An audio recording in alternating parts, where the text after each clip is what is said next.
Mandatory language. Okay. 3 minutes or so. All right, the magic light is on, so I will begin reading the preamble. Notice is hereby given of the regular meeting of the Board of Education of the Town of Westfield in the County of Union, New Jersey at 7 p.m. on the evening of Tuesday, June 15th, 2021. The board meeting will be held via an online platform which can be accessed at the board tab on the district's website.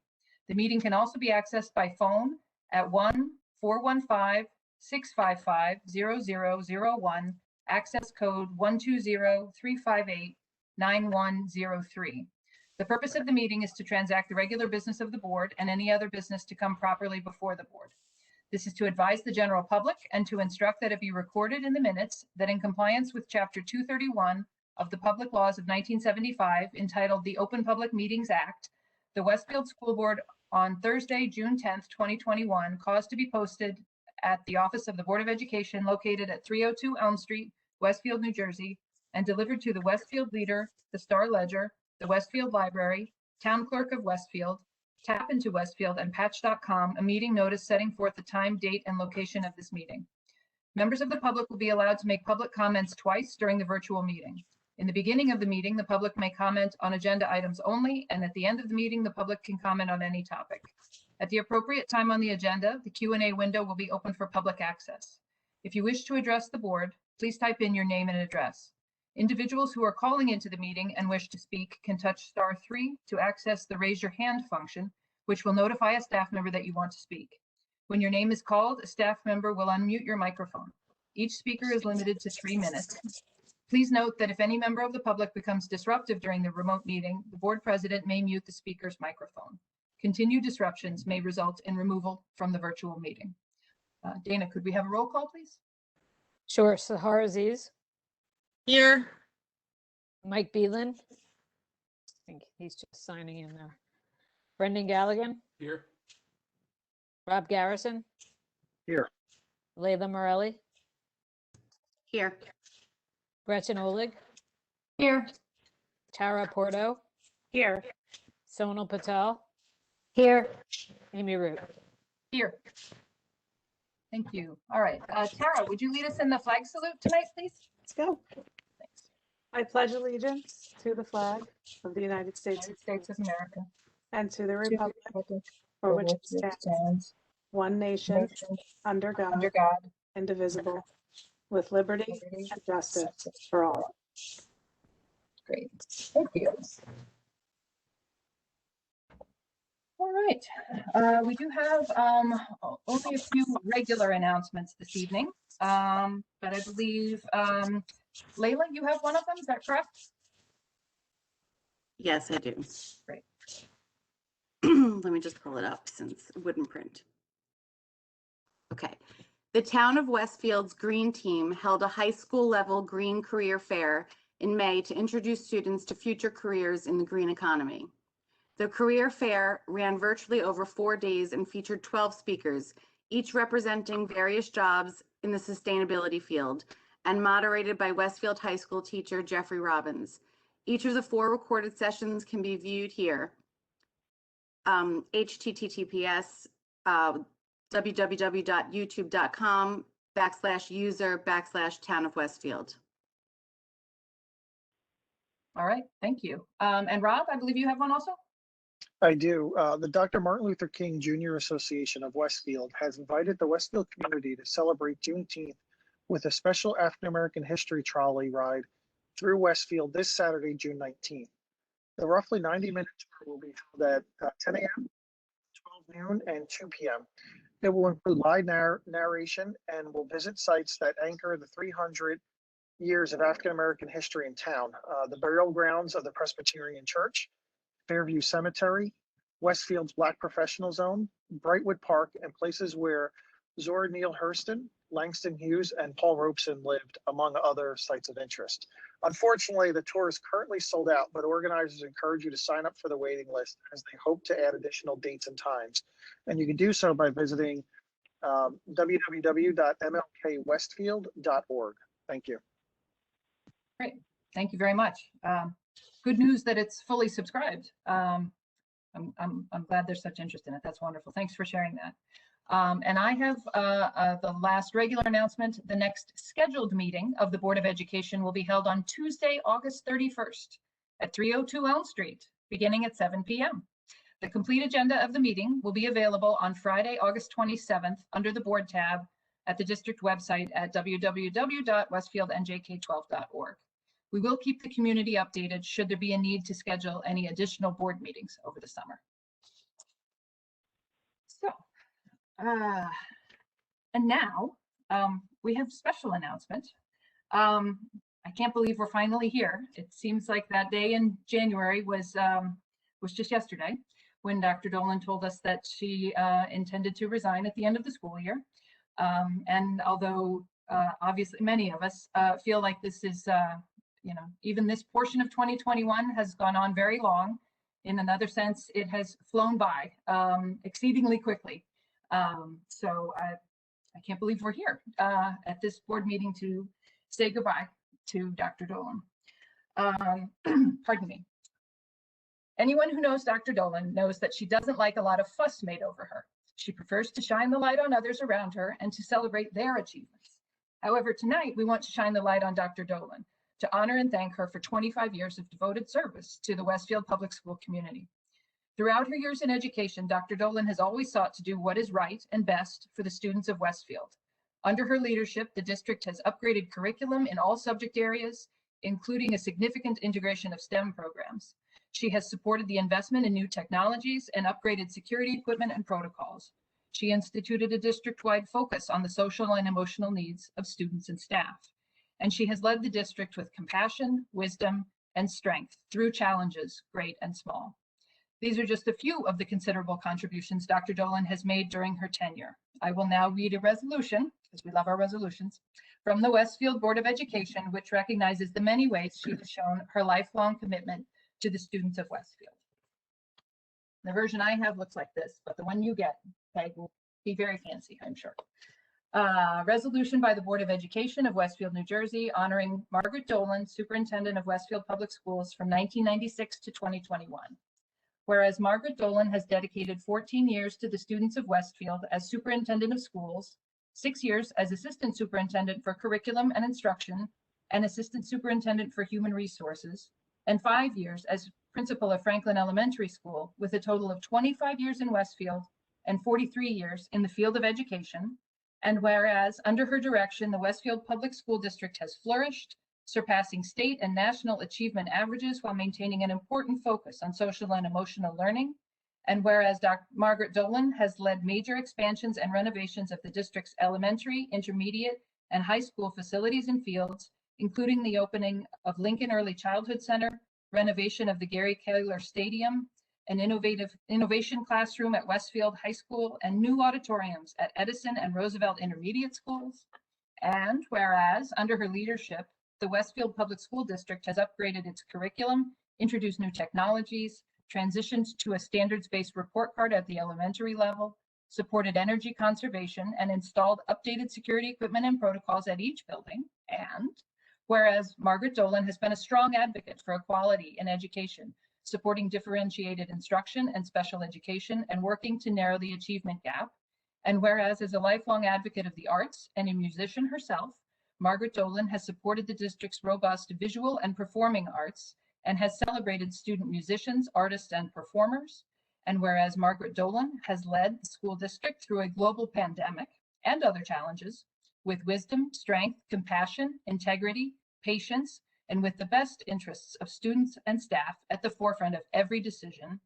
Now, therefore, be it resolved that this Board of Education recognize Margaret Dolan for her outstanding service to the students, staff, parents, and community in Westfield, and that this resolution be presented to Margaret Dolan on June 15th, 2021, and that a copy of this resolution attesting to our appreciation becomes part of the official minutes of this meeting.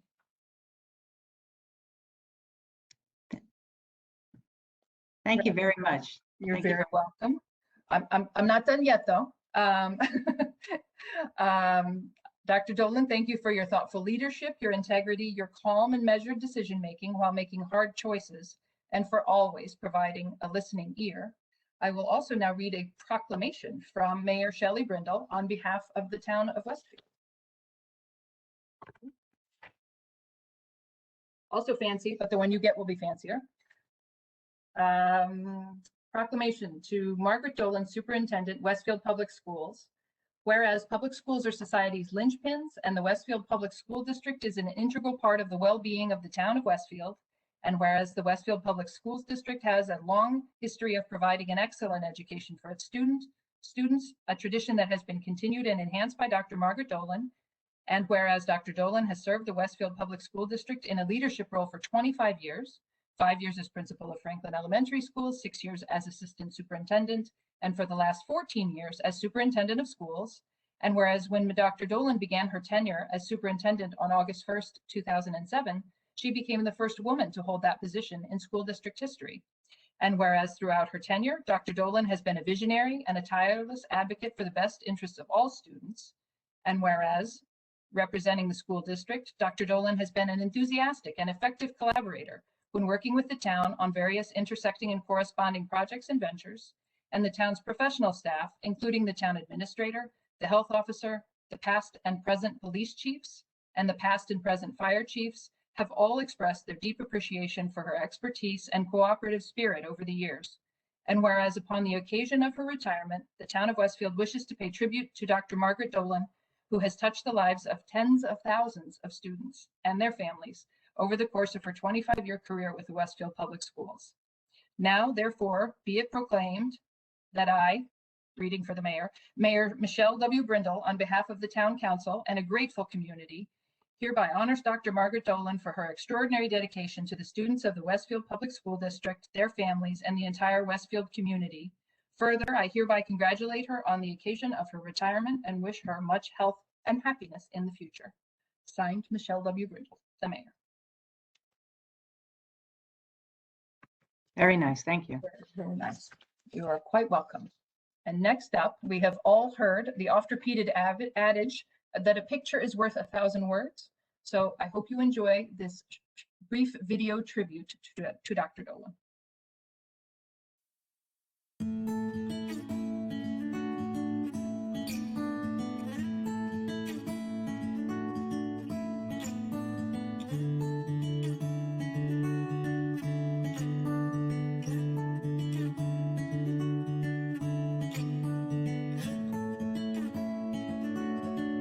Our new families and those who are returning, welcome to the 2018-2019 school year. Welcome to a new school year in Westfield. Welcome back to a new school year in Westfield. We are ready to open the doors on the 2017-2018 school year. We continue to prepare for all of our students, from our youngest learners to our next year's graduating class. I look forward to our continued partnership with families, staff, and the entire Westfield community. And I wish you and your children a successful and rewarding school year.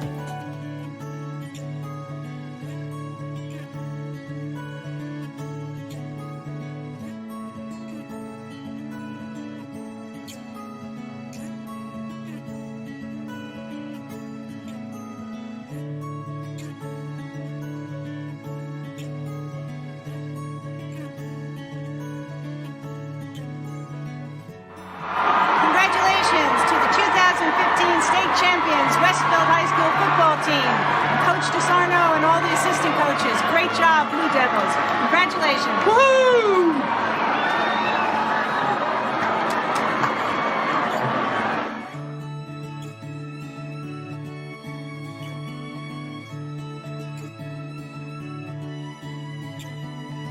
Hello, I'm Margaret Dolan, Superintendent of the Westfield Public Schools. And I'm honored to be the superintendent of a community that values education. Your support is evidenced in many ways, most recently with the overwhelming approval of the school district's budget. And I want to thank you for that vote of confidence.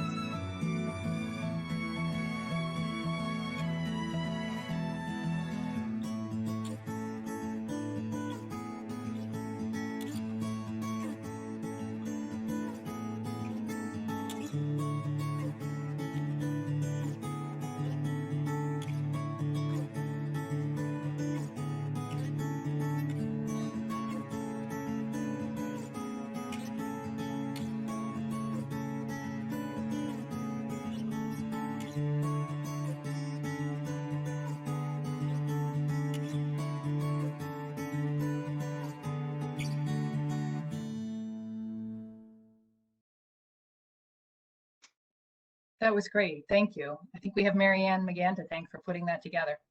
And Brian Yes. Hocker, thank for teeing Thank it. you very much, Marianne. Yeah, that was great. Additionally, for those of you who haven't heard of a Kudo board, it resembles an electronic bulletin board on which people can post written messages, photographs, and videos. Mary Ann, has created a Kudo board in honor of Dr. Dolan's retirement, which we will share with her in the coming week. I am sure she will enjoy reading the many heartfelt messages posted by current and former colleagues and friends. It was really touching. I've flipped through because we were given a chance to post things as well, and there's some great stuff on there. You're going to love it. Dr. Dolan, it has been my privilege to work with you. As a member of the Board of Education for the last 5 years, I have witnessed firsthand and up close how hard you work each and every day, including weekends, on behalf of the Westfield school community. And as a parent whose children attended Wilson, Roosevelt, and Westfield High School, my family has greatly benefited from your leadership and commitment to learning. I will now turn it over to Board Vice President Brendan Galligan to continue the recognition. Thank you, Amy. Dr. Dolan, I want to add my voice to those who are very thankful for your steady leadership the last 25 years. As a proud graduate of the Westfield Public School District and a member of the Board of Education for the last 8.5 years, I'm honored to join with my fellow board members and the Westfield community to recognize you tonight. First, I'd like to read a joint legislative resolution from Senator Tom Kane Jr. and Assemblyman John Bramnick on behalf of the New Jersey State Senate and General Assembly.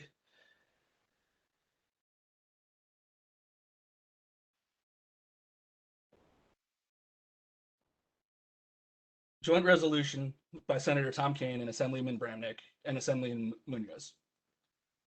Whereas the Senate and General Assembly of the State of New Jersey are pleased to salute Margaret Dolan, Doctorate of Education, a highly esteemed member of her Garden State community, who is concluding an outstanding tenure with the Westfield Public School District that has spanned 25 years. And whereas an illustrious graduate of Rutgers University, Dr. Margaret Dolan has served with distinction as superintendent of Westfield Public School District since 2007, and her uncommon level of vision, inspiration, and compassion, and her extraordinary contribution to the quality of education have been made especially evident by her expertise in creating a positive environment for which all students can learn.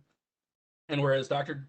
Margaret Dolan also shared her considerable insight with the district as an assistant superintendent and principal of Benjamin Franklin Elementary School, and her remarkable career also encompasses her efforts as a music teacher, school improvement coordinator, and urban education specialist with the New Jersey Department of Education, and principal of the Deerfield School.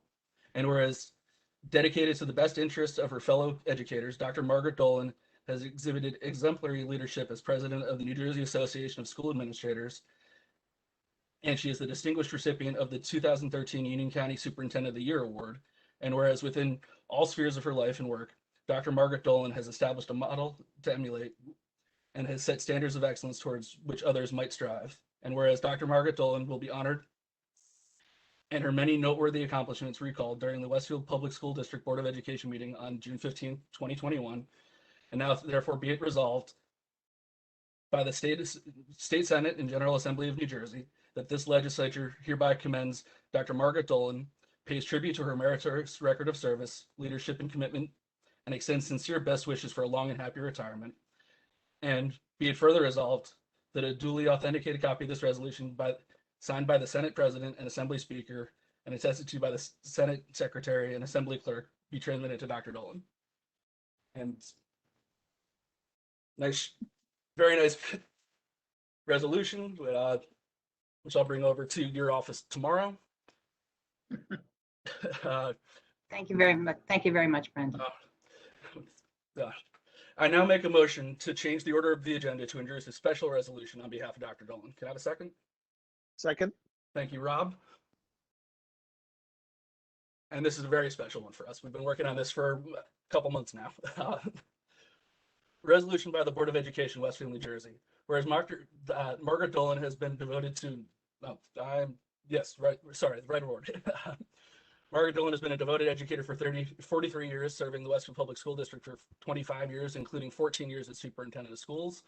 And whereas principal of Benjamin Franklin Elementary School from 1996 to 2001, Margaret Dolan nurtured a school environment that supported the academic and social emotional well-being of students and staff.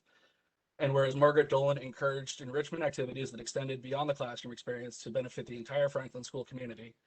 And whereas in the fall of 1999, Dr. Dolan supervised the construction of a new addition to Benjamin Franklin Elementary School, providing for its expanded instructional space. And whereas the Board of Education, on behalf of students, staff, and families of the Westfield Public School District, expresses grateful appreciation to Margaret Dolan for her steadfast leadership and lifelong commitment to learning. Now, therefore, be it resolved that this Board of Education renames the Benjamin Franklin Elementary School Library as the Dr. Margaret Dolan Library in honor of her outstanding service to the students, staff, and parents of the community in Westfield.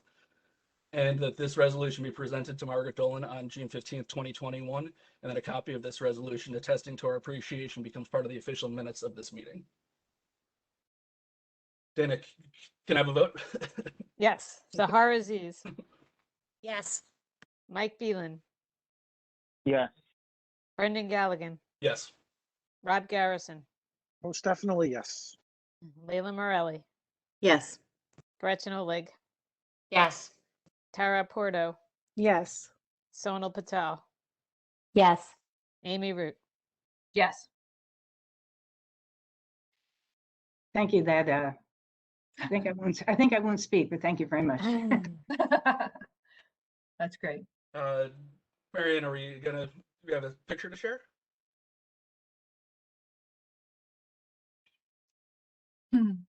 This plaque, through Marianne and Barbara's hard work, we've crafted this plaque. It's been delivered and will be hung outside the Franklin Library in the next couple days.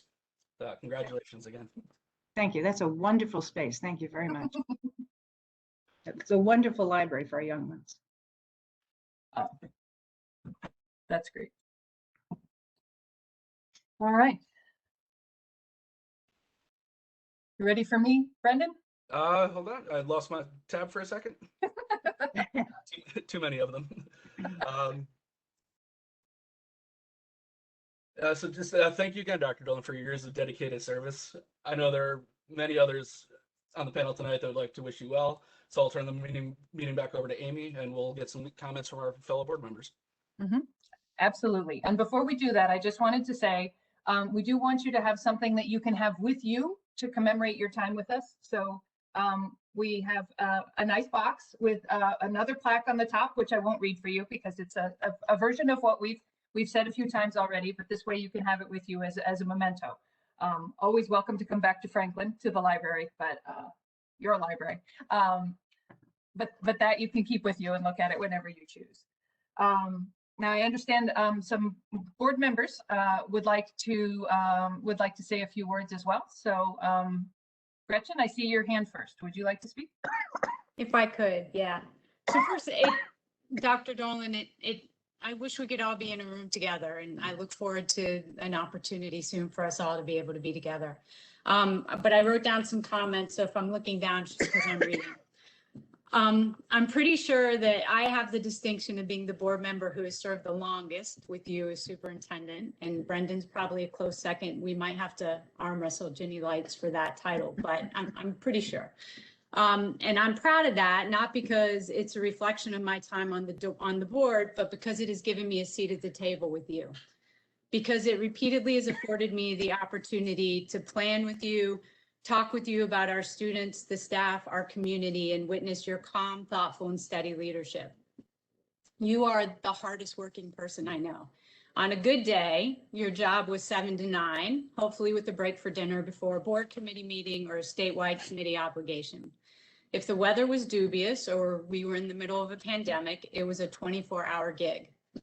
From time to time, people comment to me that being a board member is a thankless position. But I always knew it was nothing compared to being the superintendent, where so many decisions you make are not likely to bring the appreciation of others. There's always someone who knows better or believes it should be done differently. So tonight, I simply want to say thank you. Thank you for your confidence. When others felt panicked about the need to respond to the latest social media rant or issues of the moment, you gathered information and took your time to work through the issues to make the best decision for our district. You are among the smartest people I know, So smart, you didn't have to remind us how smart you are, or how much experience you have, or how long you've been doing this. You simply remained steadfast and intent. Thank you for always putting our students first. I cannot count the number of times I've heard you remind board members, staff, parents, and other community leaders that their focus should remain on student learning and well-being. This was the job at hand, and you were rarely distracted from it. Thank you for being a true leader.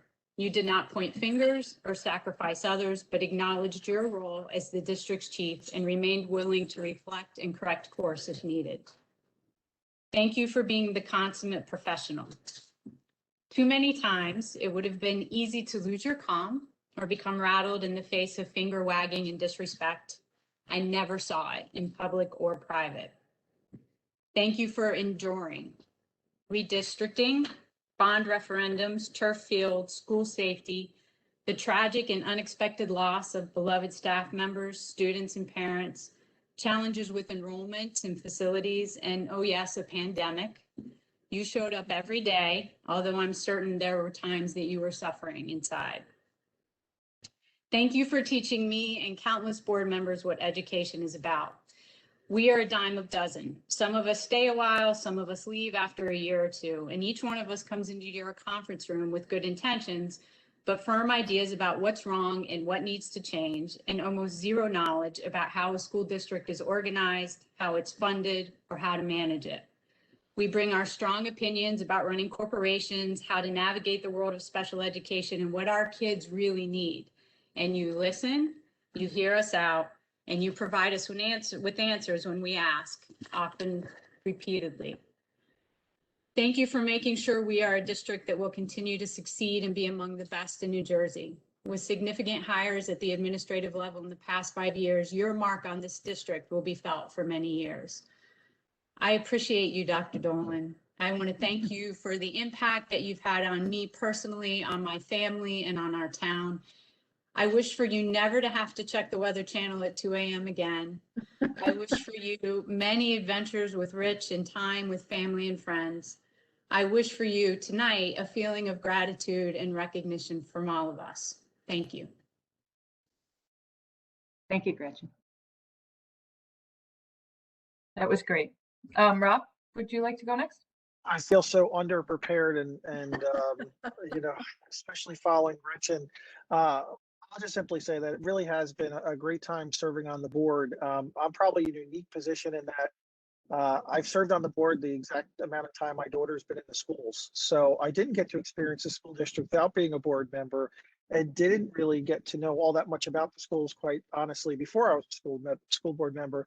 But to Gretchen's point, I certainly thought I knew everything, and I certainly came in here with some what I thought were great ideas that proved to be not so great, and certainly some that proved to be really way off point. But you listen, as Gretchen said, you're always willing to listen, to nod your head, to take everything in, to not show your hand. I mean, I'd never want to play cards against you, that's for sure. You would maybe now you and Rich will go into these tournaments and you'll wipe everybody clean, because I've never seen anyone better with a better poker face, and I mean that in the best of ways, truly, because people that know me know I wear my heart on my sleeve. So you know where I'm coming from almost every second of the day, and that's good and bad, right? I mean, I've been able to survive my life through being that way, but I certainly would not have been able to accomplish the things that you have, and I definitely appreciate all that you've done for the schools, for the district, for the students, and for me and my family personally. Thank you so much, and best of luck. We will see you more, and I certainly hope to see you more, but thank you for now. Thank you, Rob. That's great. Mike, would you like to go next? Sure, thank you, Amy.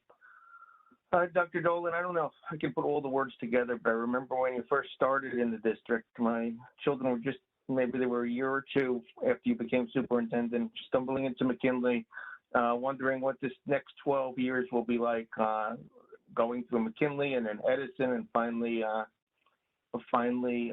Westfield High School.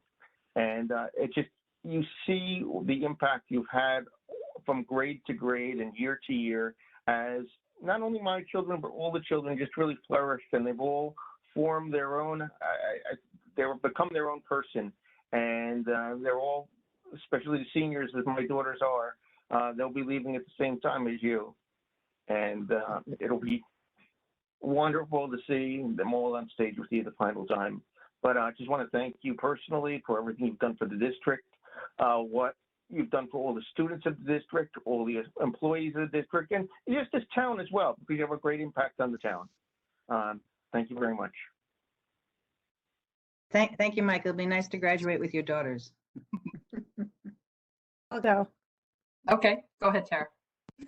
I feel bad. I know you're being so quiet, Dr. Dolan, and I see you wiping. It must be very emotional. And I'm so moved by the video that was shown and everything that's been read by Amy and by Brendan and Gretchen's prepared beautiful speech. And what I keep hearing over and over, which is what I was going to already say, but it's been said multiple times, and I'll say it anyway, is that you clearly have made every decision with the best, you know, in the best interest of the students. And no matter what the topic is, no matter what the issue is, it's clear that for as long as I've been on the board and known you, that the students always come first and every decision is made to make sure that they're safe, well-educated, and that you're doing right by them and their families. And, you know, we may not always agree on everything, but I know that no matter what the topic is or whether we agree or not, that's what's motivating you. And it's something that's very admirable, and I really respect that.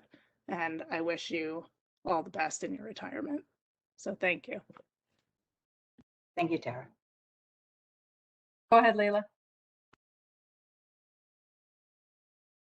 So we haven't known each other for very long. So what I will tell you is that I am completely awed by your career.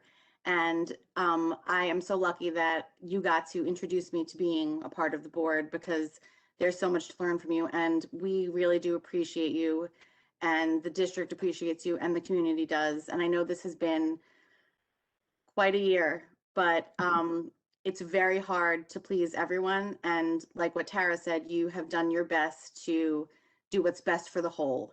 And it is much appreciated. It is a hard job, and we wish you the best of luck. Thanks very much, Leila. Appreciate it. Tonal, would you like to go?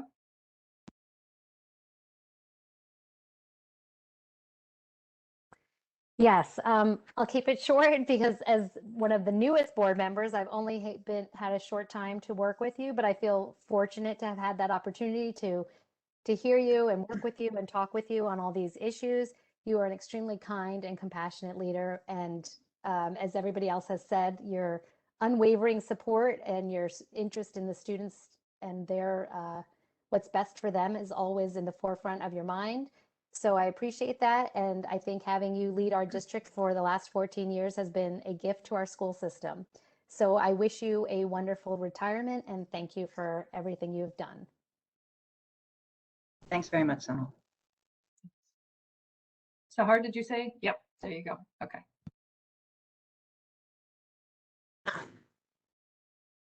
Dr. Dolan, it's really an honor to have started the board before you left us, because you were, at least for me, and I'm sure with the other new board members, an introduction to the Westfield School District. You set a high bar, especially during a pandemic. And I wanted to point out some of the things about Westfield that are really notable and something we're all very proud of, that I think you should get credit for contributing to.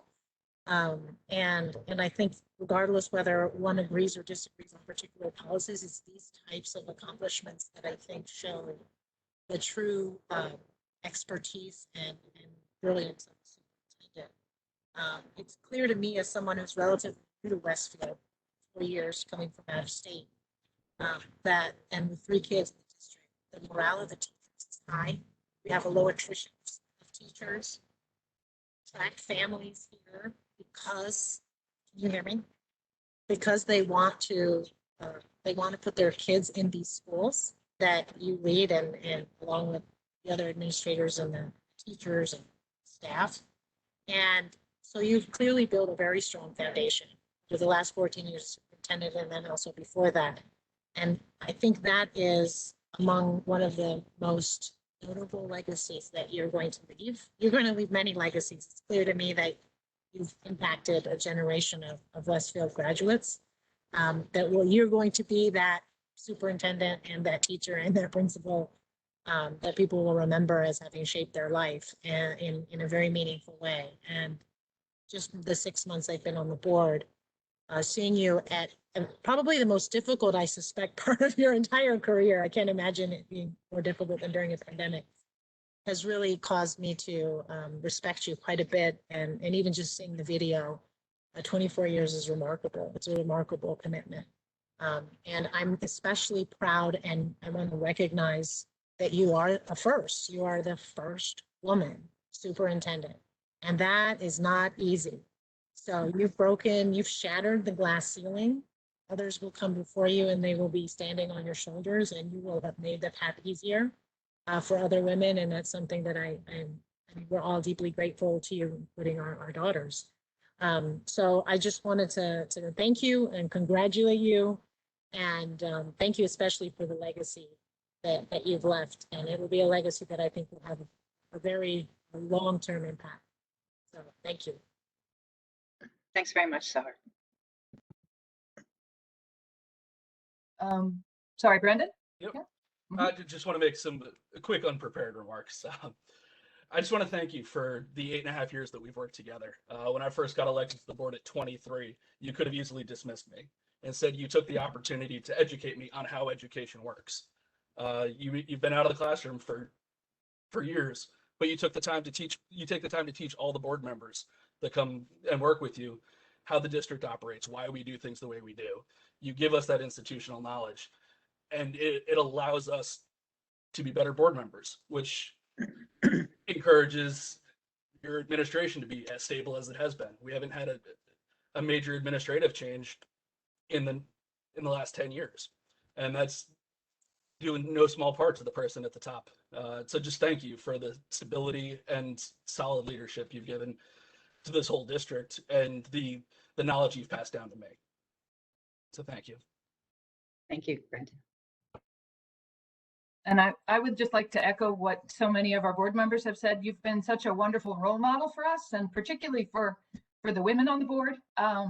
It's funny how I take for granted looking around and seeing so many female faces. When we meet with senior leadership of the district, we now have 6 female board members, which is neat to see. Under your tenure as the first female superintendent, we also have the first female principal of the high school. You're a great role model for all of the children in the district, and also for me. I've learned an awful lot from you, and I will miss getting to see you every day. I am glad this is not the last time I will see you before you go, and certainly even after you leave, there will be opportunities for us to catch up and for us to hear about your exciting life away from Westfield Public Schools. So I'm very grateful for the chance to have worked with you. So that's great. Thank you very much. Before we wrap up this portion, we have a special guest speaker who is not officially a member of the Board of Education, but by the transitive property, he gets to speak as our special guest. Mr. Rich Lamb, also known as Mr. Margaret Dolan. Yes, and let's see. I don't know if I have the camera adjusted correctly or whether you can see me or not. But if it's working, let me know. Give me a thumbs up or something, will you? We can't All see right. you, Rich, but we can hear you perfectly. Oh, good. Well, that's all the better, actually, because I'm a radio guy, as you know. I hate to disappoint you. I don't have, and I prepared some remarks, and nowhere in those remarks will you find the word whereas. And I know that's a big disappointment for everybody listening here. Anyway, I am by far the luckiest person in this virtual meeting, knowing that in the case of everyone else in attendance, at the end of the month, Dr. Dolan will likely play a lesser role in your lives, but my time with her will be amplified, for which I am very grateful. Let me offer now my unique perspective on the beautiful, amazing, gracious, brilliant, and extraordinarily talented, dedicated, and dutiful individual with whom I am privileged to live. As you know, the job of being superintendent of schools in Westfield is all-consuming. As an example, let me take you to our bedroom. I bet I have your attention now. It's dark 0:30 on any number of stormy winter overnights in the last few years. I would open my eyes only to find Peggy peering out the window to determine whether the hourly forecasts she had been continually checking were accurate in real time. In those hours long before dawn, there followed phone calls from other district superintendents, then with Westfield's maintenance people, and finally calls with those charged with sending out the alerts. All this before sunrise, with Peggy knowing full well whatever she decided, about half the people would agree. As you all know, Peggy's mantra, repeatedly spoken, is it's all about the kids. She treasured the times that she had a chance to take a break from the administration building on Elm Street and leave the policies, the emails, and the state paperwork for a few minutes to go to a classroom to read a book to the little ones. She would come home glowing, speaking of the wonder of that. Peggy began her educational career, as you know, as a music teacher. She is a fierce warrior for funding for the arts in school, citing not simply the intrinsic value of music and art, but pointing to research, underlining the role of the arts in brain development. She plays the harp and the piano and is taught both. But when she was requested to play the harp at a Westfield High School orchestra concert, she loved the idea, but knew she was a bit rusty. Let me tell you, she practiced obsessively and was so worried about letting the kids down that she basically did not eat for 2 days.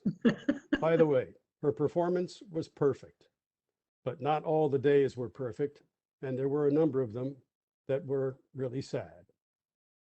The tragic death of Dr. Derek Nelson tore at Peggy's very heartstrings. She was crushed, absolutely devastated by his passing, yet summoned the words and the courage to speak at the funeral of this great, talented, utterly unselfish and noble man. She has remained true to her promise to honor and to further his important legacy. Peggy does have a huge heart, nourished by a deep well of kindness. She also has an amazing brain, as you know. Her memory is stunning.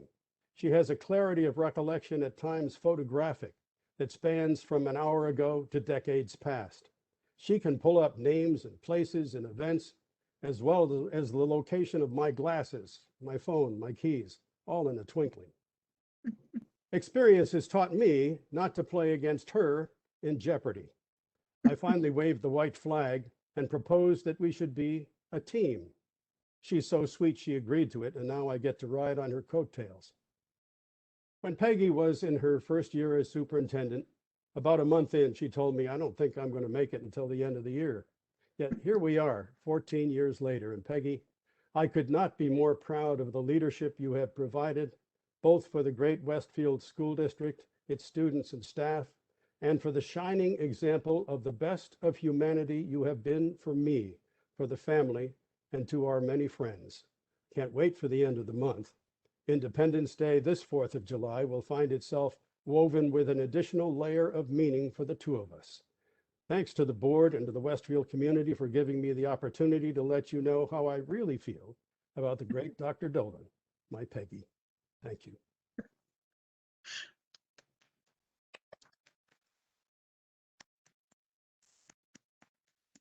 Rich, you kept that a secret. Well, what did you want me to do? Give it away? Oh, Thank you very Rich, much. Really. thank you. That was wonderful. Well, thanks a lot. Thanks for the opportunity. It really was gracious of you.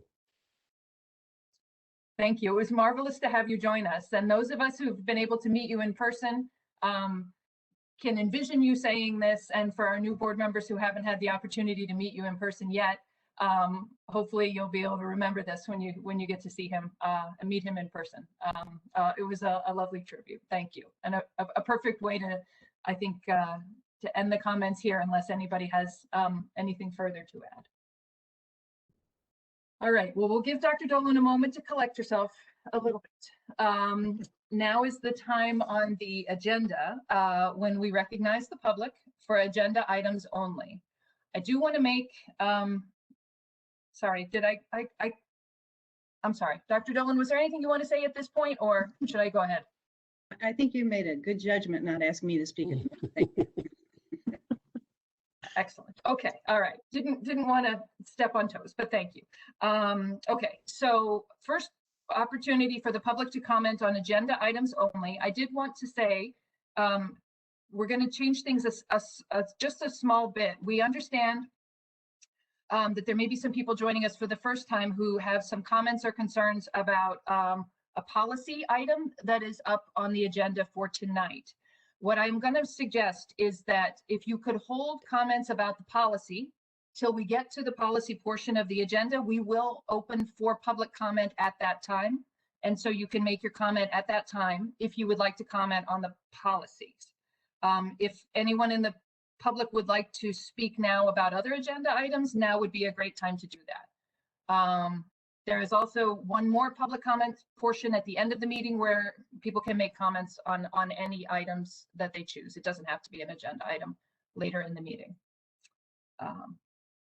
So having said that, although at the beginning of the meeting I said there would be 2 public comment portions, actually tonight we're going to have 3. Okay.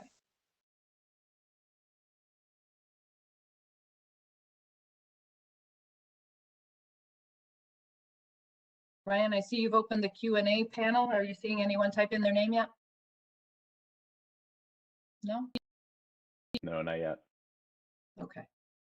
Maybe I did a good job of explaining then that we will have a couple other opportunities if people would like to hold their thoughts and comment later in the meeting.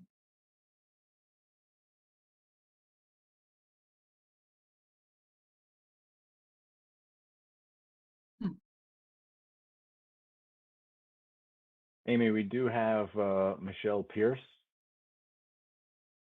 Michelle, I Okay. will unmute you. Just hang on. Okay, Michelle, Free? you're unmuted again. If you could I please can't state your name. unmute myself. No, I've just unmuted you and we can now hear you. So could you please state your name and Can you- address for the record, and you have 3 minutes to make your statement. Great. Hi, can you hear me? Yes, we can. Great. Hi. Thank you so much for hearing us today. I just wanted to comment on the facilities, the line item about the improvements being made to Edison. I guess my comment would be today I was standing at the Westfield varsity softball game and looking at the facilities that this team has played on, which are identical pretty much to the facilities I played on when I went to Westfield High School. And I find it troubling that a team that has been ranked in the state for multiple years and who is in a state tournament of champions today is playing on a field that is a safety hazard to not only players but spectators as well.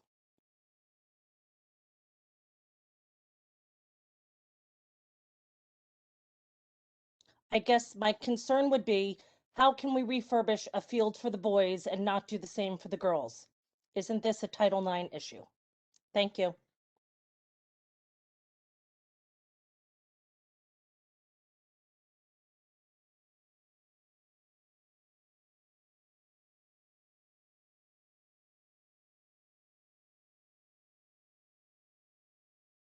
Amy, I don't see anyone else. Okay. I think we can comment on facilities when we get to the facilities portion of the meeting. Unless anyone has anything they want to add at the moment. I think that probably makes sense to address it when we get there. All right. That's amenable to everyone. I think we will turn it over to Dr. Dolan for the superintendent's report. And thank you. Tonight, there are actually 2 superintendent reports. The first one, so we are very proud this year of our accomplishments of our students. While the pandemic has changed many aspects of all of our lives, students with a number of different passions continue to work and commit themselves to excellence. And fortunately, they had the support of their teachers, their directors, their coaches, and their parents. So we have prepared a short video acknowledging our scholars, musicians, thespians, writers, athletes, and leaders. And I know that you will all be proud of what our next generation has been accomplishing during the 2020-2021 school year. Brian, if you could show the video.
So to all of those students, we'd like to congratulate all of them, and we'd also like to thank all the adults who helped them. There is a second presentation for tonight, and Brian, when you have a moment, you can pull that one up, please. I do think it's amazing that during this year, that many students were able to persevere and continue and succeed, and we really are all very proud of them. The second presentation happens to be a state mandated report, which is why it's being done now in June, and it has to do with what is called the Student Safety Data System. Okay? All public school districts in the state of New Jersey are required to submit this report in public twice a year. This one happens to be on any incidents that took place from September 1 through December 31st. Not surprisingly, because of the odd nature of this year, our numbers are different this year because the first part of the year, our students were in hybrid or during some weeks when the COVID-19 numbers were up, our students might have been on remote. So the numbers are quite different than other years. So there is a chart which shows the number of incidents, and we are required to post the information in this fashion. So incidents are defined as incidents of violence, vandalism, substance abuse, weapons, and HIB confirmed. For the period from September 1 to December 31st, there were none of those this year. There can be other reasons why students are suspended, and that would be in the second column. In general, those 4 incidents in the high school did have to do with students who were not using devices appropriately or other aspects of technology were not being used appropriately. During this first part, there was only 1 HIB in the district. It was an alleged HIB. It turned out not to be an act of harassment, intimidation, or bullying. It was an issue that was addressed, but it was not determined to be harassment, intimidation, or bullying. We continue to do HIB trainings. So the trainings are for people who work in the schools to make sure that they are aware of what the New Jersey Anti-Bullying Bill of Rights contains. And then the HIB programs are, generally speaking, more for the students, and various ways where students learn how to respect each other, how to respect themselves, and how to respect their community. And so those continued this year as well. Very important, each one of our schools has an anti-bullying specialist, at least one. The high school has 2 because of the size of the school. And this work continues. It's really very important that our young students learn the right way to treat each other and the right ways to respect. That builds a better community going forward, and something we take very seriously. So with that, those are the 2 presentations for this evening.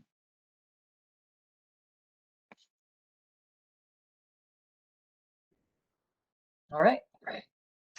Well, I thank you very much. There's no comments or questions on, oh, yes, Brendan? In a normal year, we get to honor all the students in person at a board meeting. Read their name, bring them up. They're behind the podium or on stage in the case of some of the larger teams. So I'm glad we were able to recognize them in some way this year, though I do miss the opportunity to get to see all the kids come out and their families, because that's usually the largest audience we have for a board meeting. Yes, I agree. It really is a shame that we weren't able to bring them in this year, but we did want to make sure we did acknowledge them. Absolutely. And there were a lot of accomplishments.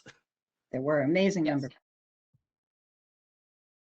Yes, that's very true. And something we look forward to resuming, another facet of return to normal life that we'll look forward to. All right, thank you very much. All right, I would like the board to approve the minutes of the board meeting held on June 1st, 2021, and the private minutes of June 1st, 2021. Could I have a second, please? Sonal, I saw your name. All in favor of approving the minutes and the private minutes, raise your hand if you want to vote no or abstain. Can you just let us know? I have to abstain from the private minutes. Mike, are you voting or? Brendan is abstaining, okay. From the private minutes, but approving everything else. Right. Right. Got it. All right. Okay, moving on to personnel. I would like the board to consider personnel items 1 through 59. Could I have a second, please? Second. Thank you, Tara. Thank you very much. I see Barbara's smiling face. Barbara has been very busy, continues to be very busy. Thank you very kindly. Dr. Dolan, was there one that you wanted to call out for us this evening? There is. I was going to call out personnel agenda item number 8, because I am pleased to recommend Liz Reilly for the position of Westfield Public Schools K-12 English Language Arts Supervisor. Paul Panera and Barbara Ball worked with a team of teachers and administrators for this search. And I'd like to share some of the comments Mr. Panera wrote in his recommendation. He wrote, "This year, Mrs. Reilly has worked as the interim K-5 ELA supervisor. In this role, she adjusted curriculum for each elementary grade level, collected and analyzed student performance data, created instructive videos for teachers, appeared before the curriculum committee and the full board during a public meeting, stood in for an ill principal, and earned the respect of K-12 supervisors and the district's administrative team. As a longtime teacher in Washington School, Liz embodies Westfield's tradition of excellence in the classroom, and I know she will do the same in her role as K-12 ELA supervisor." So I'm very happy to recommend Liz for your vote and approval. And should she get that approval, then she is here as a panelist and will be able to make a comment after the vote.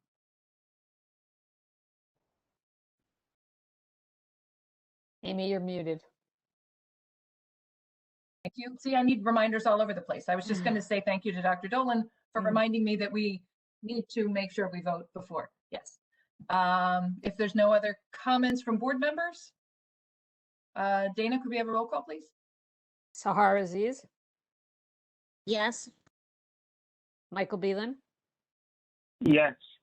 Brenda Galligan, Yes. Rod Garrison, Yes. Layla Morelli, Yes. Gretchen Oleg, Yes. Tara Porto, Yes. Sonal Patel, Yes. Amy Root. Yes.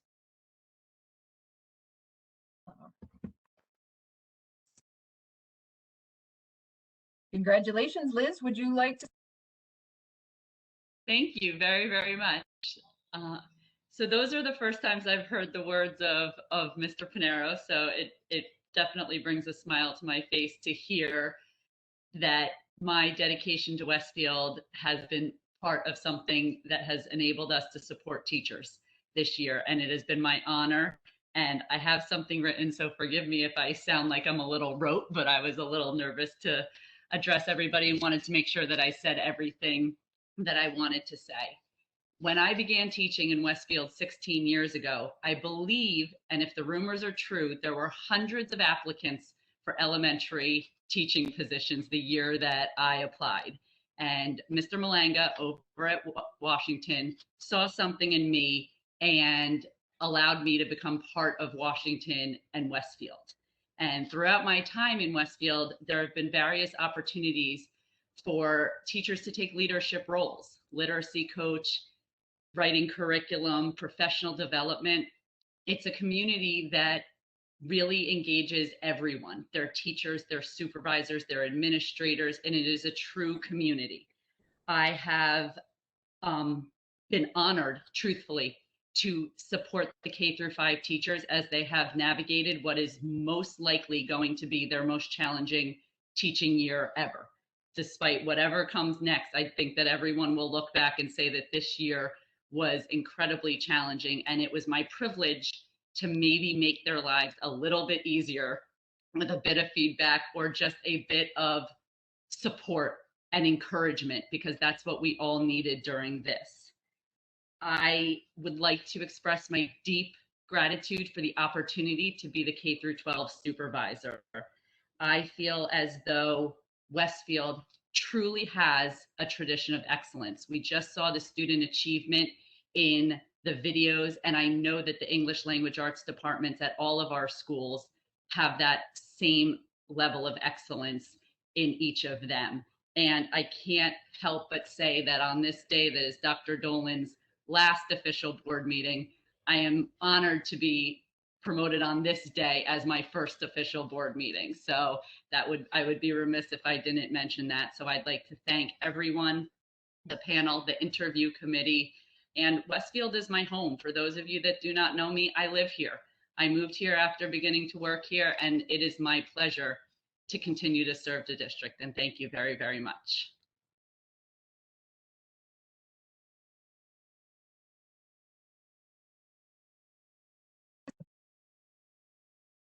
Terrific. Thank you. Welcome to the official ranks as a permanent administrator. I think I referred to you as a utility outfielder. Okay. Due to your many hats that you have worn, so we're very grateful to have you as an administrator on a full-time basis. So thank you so much, Liz, for all that you've done for us. Yes. And we hope next year is a little different. All right. All right then. I think we're ready to move on to the next point on the agenda, which is our facilities report. Mike? Sure. We're gonna have one item on the agenda that we're gonna have the board to approve, and this is for the Edison Fields project. Amy, Dana, do you want to provide an overview? You want me to? Just trying to. I can, and anybody else can chime in if you want. Do we need a second? Or did you get a second? Sorry. Rob? Oh, let me get a second. Rob, did you second? Great. Okay. Okay, second from Rob. So a few years ago, the town did a Parks and Recreation strategic plan. They had a consultant come in and take a look at all of the fields and all of the parks owned by the Board of Ed as well as owned by the town. And from that plan, they made recommendations to the town as to what properties they thought should be improved to give more access to fields. So one of the fields that was noted as a top priority was Edison Field, largely due to the size of it. It's huge back there. So it's that whole area behind the school. So what the town then hired architects. This was all paid for by the town. They hired an architectural firm who specializes in school construction. And they went through and looked at Edison Field and created a potential plan for that whole area. So what it does is it takes, right now, varsity baseball is what is played there mainly. That will still remain as the home field for varsity baseball and JV, I believe. But it's also taking that whole area and creating a number of different fields and a number of different ways to use those fields. So there will be several regulation, there will be a soccer field, a lacrosse field, but they'll also be able to use those fields at the same time that they're using other fields. So it's really the goal is to increase capacity in the entire town for many different athletes, many different kids, mainly for kids, to use that field. Because we currently have lots of teams in various sports that are going to other towns to rent facilities. So this will be an opportunity to provide additional capacity in Westfield. And so this now is the town is tonight having a presentation done. Spitzel Architecture is the firm that they hired. They're doing a public presentation this evening at the town council meeting. And then for the next few months, there will be several different meetings to have the opportunity for the public to see what the plans are, to have input into the plans. And then if the board and the town decide that they want to go forward with this, the board will have to enter into a formal agreement with the town, a shared service agreement to allow the town to basically rehab the project. So we're talking about a long-term plan, not a short-term plan here.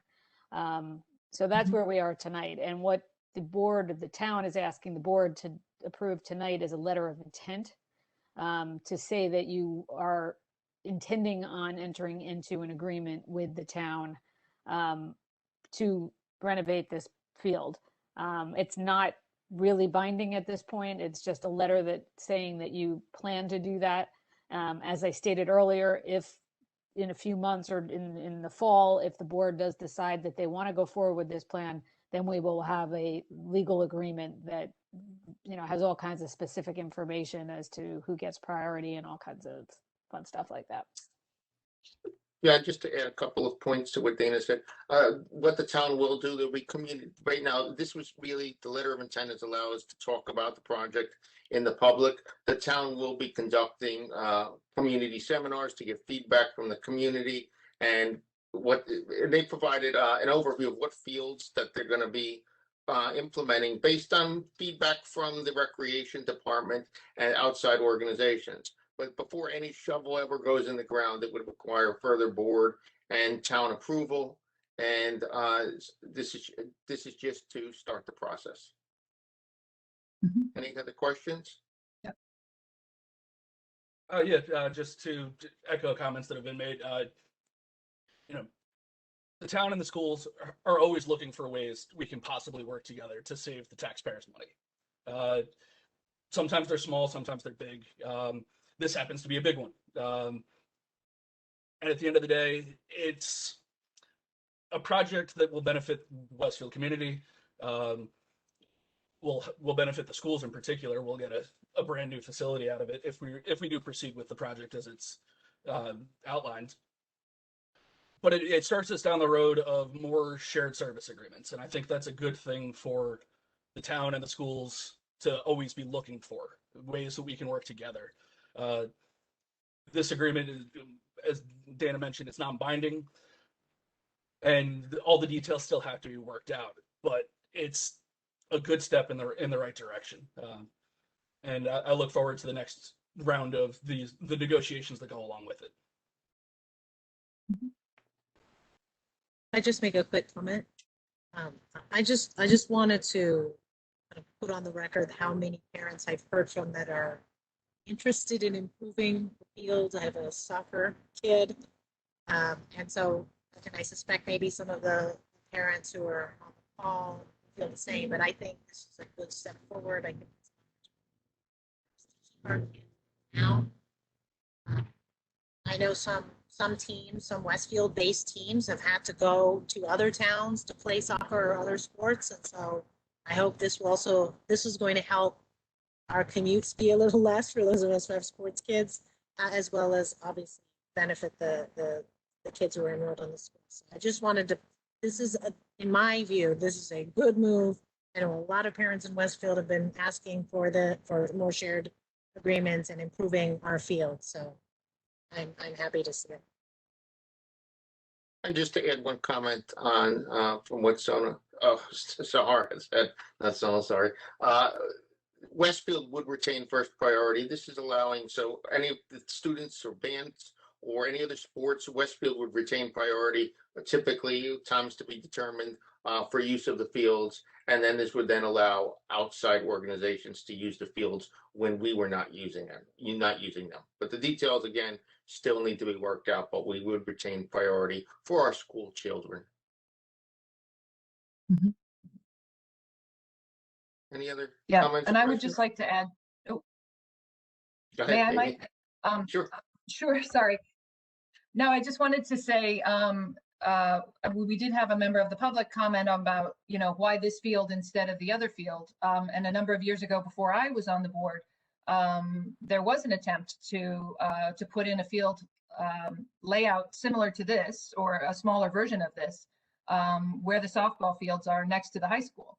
And at the time, it needed a vote from the town via a bond referendum, and it was very soundly defeated. So it doesn't mean we don't want to address field conditions or consider any other field projects without the town's involvement, but it does mean that a message was received at one point in the not so distant past from the town about where our priorities ought to be. So I just thought I'd add a little bit of context for that. And that I don't know that the board would have placed this at the top of our list for development if it was solely up to us, but with the town's involvement and backing and interest, this one has floated up higher on the priority list for the community as a whole. So that's why we are where we are. It doesn't mean we don't think we need to make improvements elsewhere. So just for a public commenter to know. Michael, if I may add just a couple brief comments as well, or through the president, Amy. A lot of times when we vote on things here, folks may see the agenda on a Friday for our Tuesday meeting. But as Dana mentioned, this has been ongoing discussions and meetings that have been taking place on the town level, which has already had some public input. And then Michael acknowledged, the fact that you've been working and participating in some of those along with our central staff.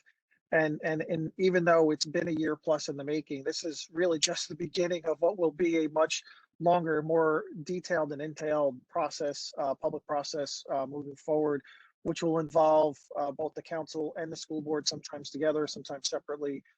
But I'm thankful that we're moving forward on something like this, because it is great to see the school district and the town work together generally, but also on something like this, which could be have a major and long time impact on our not only our school district but also on our residents as a whole.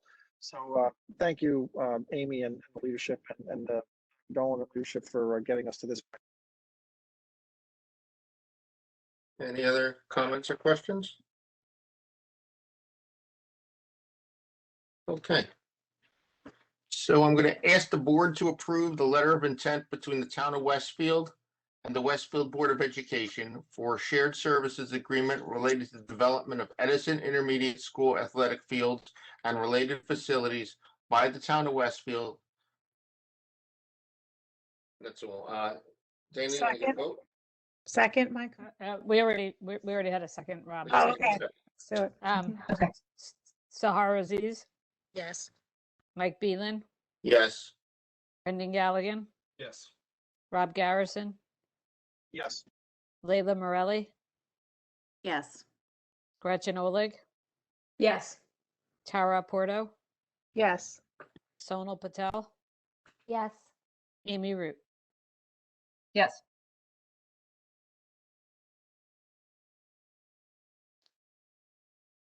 All right. Thank you, Mike. And maybe just if I could add, as I think you've said, the consultants are making a presentation tonight at the town council. So there'll be more information available through the town's website. We'll try to link to that if we can, but for those who are interested in seeing a little bit more of what it will look like, we'll try to direct you to the town's website so that you can see that. But we will be working with them and hope to be part of the public input meetings over the course of the next few months as the project gets refined and as they take public input. Yeah, just one point, Amy. Just stay here because this is a really great meeting, but you can view it afterwards at facebook.com/Town of Westfield. So don't change your channel. And I know the town actually has not done that presentation yet, so it's coming up soon. Quite yet. Okay. All right. Well, yeah. Don't leave. Just go to the website later to see the presentation. Right? That's what I should have said. I'm sorry.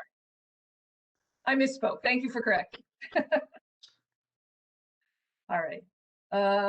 Okay. And probably no further facilities meeting. Is that correct? Oh no, wait.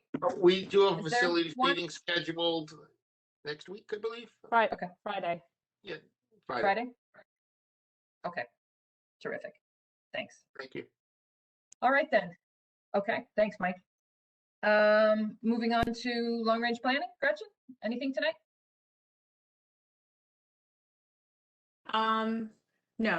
No report tonight. I see my camera ducked out. Sorry. There it is. Okay. All right then. Policies. Brendan? Yep. I asked the board to approve policy item number 1. Can I have a second? Thank you, Tara. This is to approve for first reading. Policy 2240, controversial issues. 2510, adoption of textbooks. So just to start the conversation, and I do want a conversation here at the board table about these. These are not new policies. These are policies that the district has had for a long time. Some mandated by the state, others not, that we decided to review after a request from our board member, Tara Porto. In reviewing the policies, I noticed that our policy didn't match up with model policies that exist from our policy service, Strauss-Esme, or the New Jersey School Board's model policy. So I picked and chose portions of each and created what I thought was the best overall policy for each of these, with the intent of trying to clarify what we consider controversial and and how things should be handled in the classroom. I understand there's not uniform understanding of, and some confusion has been created around the language that I chose. And I want to correct that, but I want to start the conversation here about that tonight. So I want to turn it over to comment from Leah. Yeah, sure. Brendan, I just wanted to say that, I think that that this is a board that is not trying to micromanage the staff. And I think that our intent in revisiting the policy was to make sure that a pre-existing policy, not a new policy, but to revisit it to make sure that we're up to date and to make sure that we are representing all sides of every argument, of every issue, and encouraging a dialogue and a conversation in a structured way. But it was maybe the wording was taken as an attempt to stifle or micromanage the staff, and that wasn't the intent of the board at all. It was more to protect everyone involved and encourage these conversations, I think, in a safe atmosphere where people are still learning, about both sides of the issue. So I think it's an important conversation to continue to, look at the policy and the wording, but I wanted to say that I know that the intent was a very good, intent, and it was to make this as 2021 ready and supportive as possible. So thank you for always your hard work on the policies. Well, I have some suggested edits. Please go ahead. So I think there is a mistake. I don't think there should be an or under the definition. Okay, so you'd like me to replace and or to and? Yeah. Otherwise, you're going to have about 90% of, there's going to be everything will be controversial because there's opposing points of view on many, many, many things. I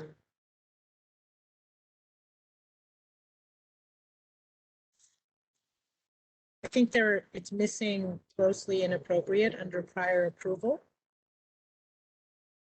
That's the definition. Where specifically? Under prior approval. Okay.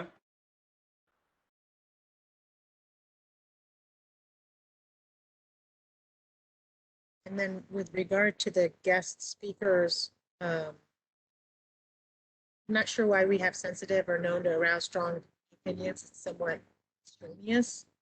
I think if you just put the topic is controversial as defined by this policy, that pretty much, because otherwise now we've got to define what does sensitive mean and what is known to arouse strong community feelings. There's a lot of different things there. So that whole section was taken from a model policy. I just copied it. I'm not taking, that's not my own work. So I can look into why they chose the wording that they did, but that's the wording that was chosen. I would just, to keep it consistent, I would just keep it, the topic is controversial. Hey, Fred. And then Barbara, you're not muted. Barbara Ball. You might want to mute. Yeah, thanks. Thank you.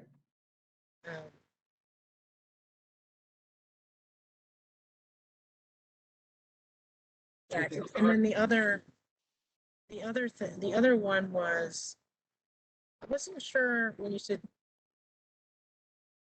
teachers must guard against giving their personal opinions on sectarian and political issues or any other controversial issues. Why do we need any other? We just say sectarian, or we could just say giving their personal opinions on controversial issues, and then it's defined by this. So hold on, keep breaking in and out, and really it's hard to understand. Oh, sorry. Yeah, your mic is a little bit off. I'm sorry. Is this better? Yes. Okay. On the classroom discussions part, I would just take out must guard against, personal, sectarian or political questions, and just keep it controversial issues, because this is a controversial issues policy. Again, this section came from New Jersey school boards, and their lawyers vetted it for enforceability and compliance with state regulations. But I'm not opposed to any edits. Just that's where the language came from. I'm sorry, Brendan. I just wanted to clarify. Sorry to interrupt, Sahar. Did you want to go over this policy like word by word now? So I actually, want to have a conversation about if Rob, go ahead. Yeah, on that point, actually, Brendan, before Sahar spoke, I was going to make a motion to actually table this policy so that we can have this discussed further internally, even though committee members did see the policy prior to policy committee members did see the policy to Friday. Other board members did not, and there are some things that we'd like to discuss. It does not mean that the public can't comment on this. It does not mean that the rest of the board cannot comment now either. But the idea would be not to get into the details of the policy at this point, because there will be not only additional policy committees, there may be some others that we'd like to have participate in this discussion, which maybe Brendan can speak to. And that at a future board meeting, we will bring this back up per Robert's rules. We'll bring this back up and we will untable or take off the table the discussion of this policy at that time. So we need a simple majority through. I second your motion, Rob. Can I ask before we entertain that? Sure. We do have a member of the WEA that has asked to speak on the policy before we. Well, actually, Brendan, you don't need to. You don't need to not have the public speak. It is something that we can vote as a simple majority and still hear public comment. But I will take back my motion if you want to have the public speak first, though. I would like to let Jim Lane make his statement as a member. Okay, I'll withdraw and then I'll speak after. Representing our teachers. Brian, can we unmute Jim if he's available? Hi, can you hear me? Yes. Yes. Hi. So first of all, I'm much more of a morning person, so I'm much better in front of sixth graders at Roosevelt at 8 a.m. than I am at 8:30 in my office. I'm going to try to keep this as brief as possible. I think I'm a little fish out of water here. I was not expecting to do this on behalf of the WA, but just coincidentally, I was leading a very recently, in the last month or so, formed WA committee on supplemental initiatives and the impact on teacher workload and planning. Okay, so the controversial issues policy that is being reviewed by the board at this time is obviously very related to this recent effort among WEA members. So it was very timely. So I was asked to speak on this after circling up with approximately 20 or 25 teachers yesterday. So I'm here as both a resident, a parent of two at the high school, but really anything I say, if I say I mean on behalf of the WEA members, the 500 or so. So no pressure, right? The WEA comments, first of all, they're all in the spirit of, we think controversial issues are a very, very important part of the student's preparation for life. And we think a lot of time goes into scaling them as students mature through our school system. I know I've been at the high school and done it there, and now I'm doing it at a different level now, and would be happy if anyone has any questions about that. So really what we're asking for is something that hopefully sounds reasonable. And it's really just for an opportunity to contribute to the revision of the policy.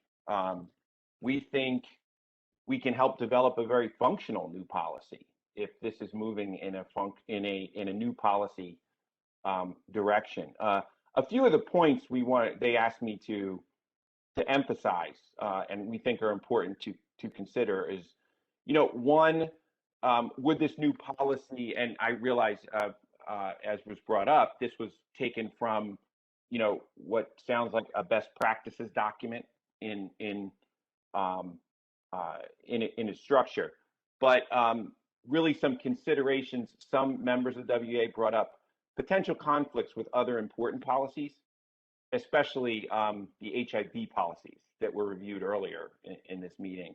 That was number one. Number two, some of the subjective wording that might have some unintended chilling impacts on classroom discussions. Number three, we want to make sure that as teachers who have to deliver the lessons associated with controversial issues, topics, public, guest speakers, and so forth, that our community understands where these initiatives originate, which is typically from state mandates, such as the recent climate change language that was put into the social studies standards, or the LGBTQ literacy mandates that were put in as well. It would be helpful if we can craft or participate in some education of the community as to, why we're taking on these things. Yes, they may be near and dear to certain community members or teachers or administrators' hearts, but also in a lot of cases, these are mandated discussions to some degree. Fourth, some teachers expressed some concern that under this proposed language, that there may be some inefficiencies that could prevent us from getting to the point in the school year when our students need to be prepared for state testing or for AP testing or other time-sensitive material lessons being completed by that time of year, because there are some extensive research requirements that are suggested in the current language. I won't go any further on these, but we do think we have some teachers who could help us figure out how this is going to be functional in its new format. And then I think lastly, there are some existing processes within the Westfield Public Schools, such as the program for adding supplemental materials that the Language Arts Department uses. I spoke with at least 3 one-on-one conversations with language arts teachers in the last 72 hours. And, that process for getting approval for supplemental novels or supplemental materials, I believe it goes through some kind of a sponsorship process by language arts teachers, and then it might have to get approved by instructional council or something like that. But there does seem to be some really good processes in place that could be models for, for how we could implement a new policy. So, the ask is just that the WEA would appreciate the opportunity to contribute to this important discussion. And, we really appreciate it if you'll consider including us in the process. And I also want to say congratulations to Dr. Dolan, and I'm sincerely jealous. Okay, so I'll leave it at that.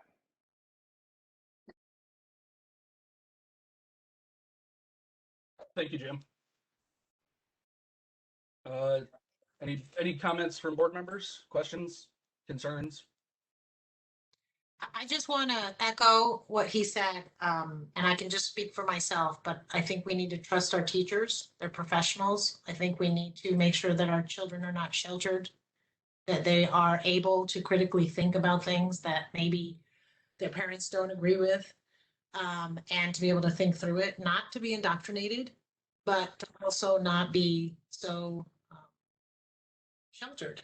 That's the only word I can think of. So I would certainly approach this, at least in my voting capacity, through that lens of making sure that we trust our teachers, that we want our children to be able to go out, graduate after high school, go out into the world, and not be exposed to controversial issues for the very first time after they're 18 years old. Wouldn't do them a very good service. And similarly, to be afraid to expose them to guest speakers who just expose them to different ideas. They don't have to agree with all of those ideas. Think through it for themselves, and we'll teach them. Well, the teachers will teach them how to do it. So just wanted to put that on the record. And if there's motion, I will. May I make a motion to table?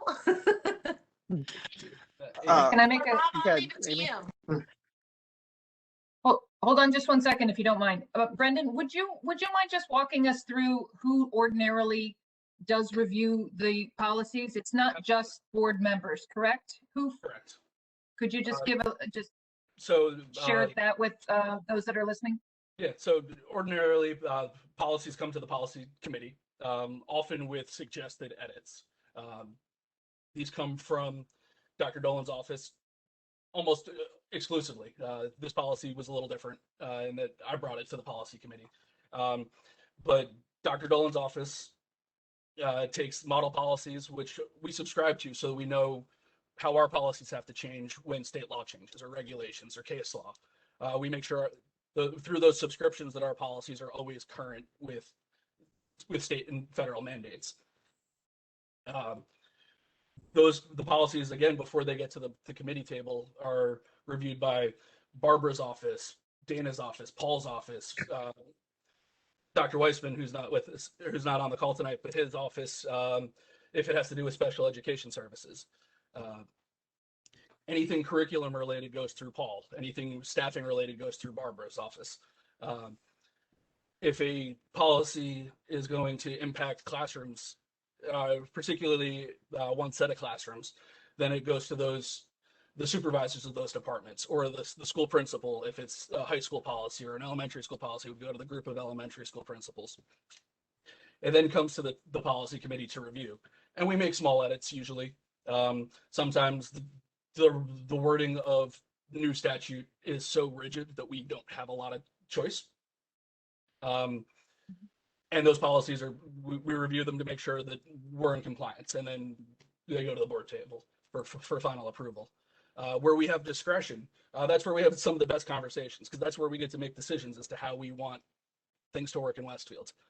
And this policy, 2240, is not a mandatory policy, but the adoption of textbooks policy is.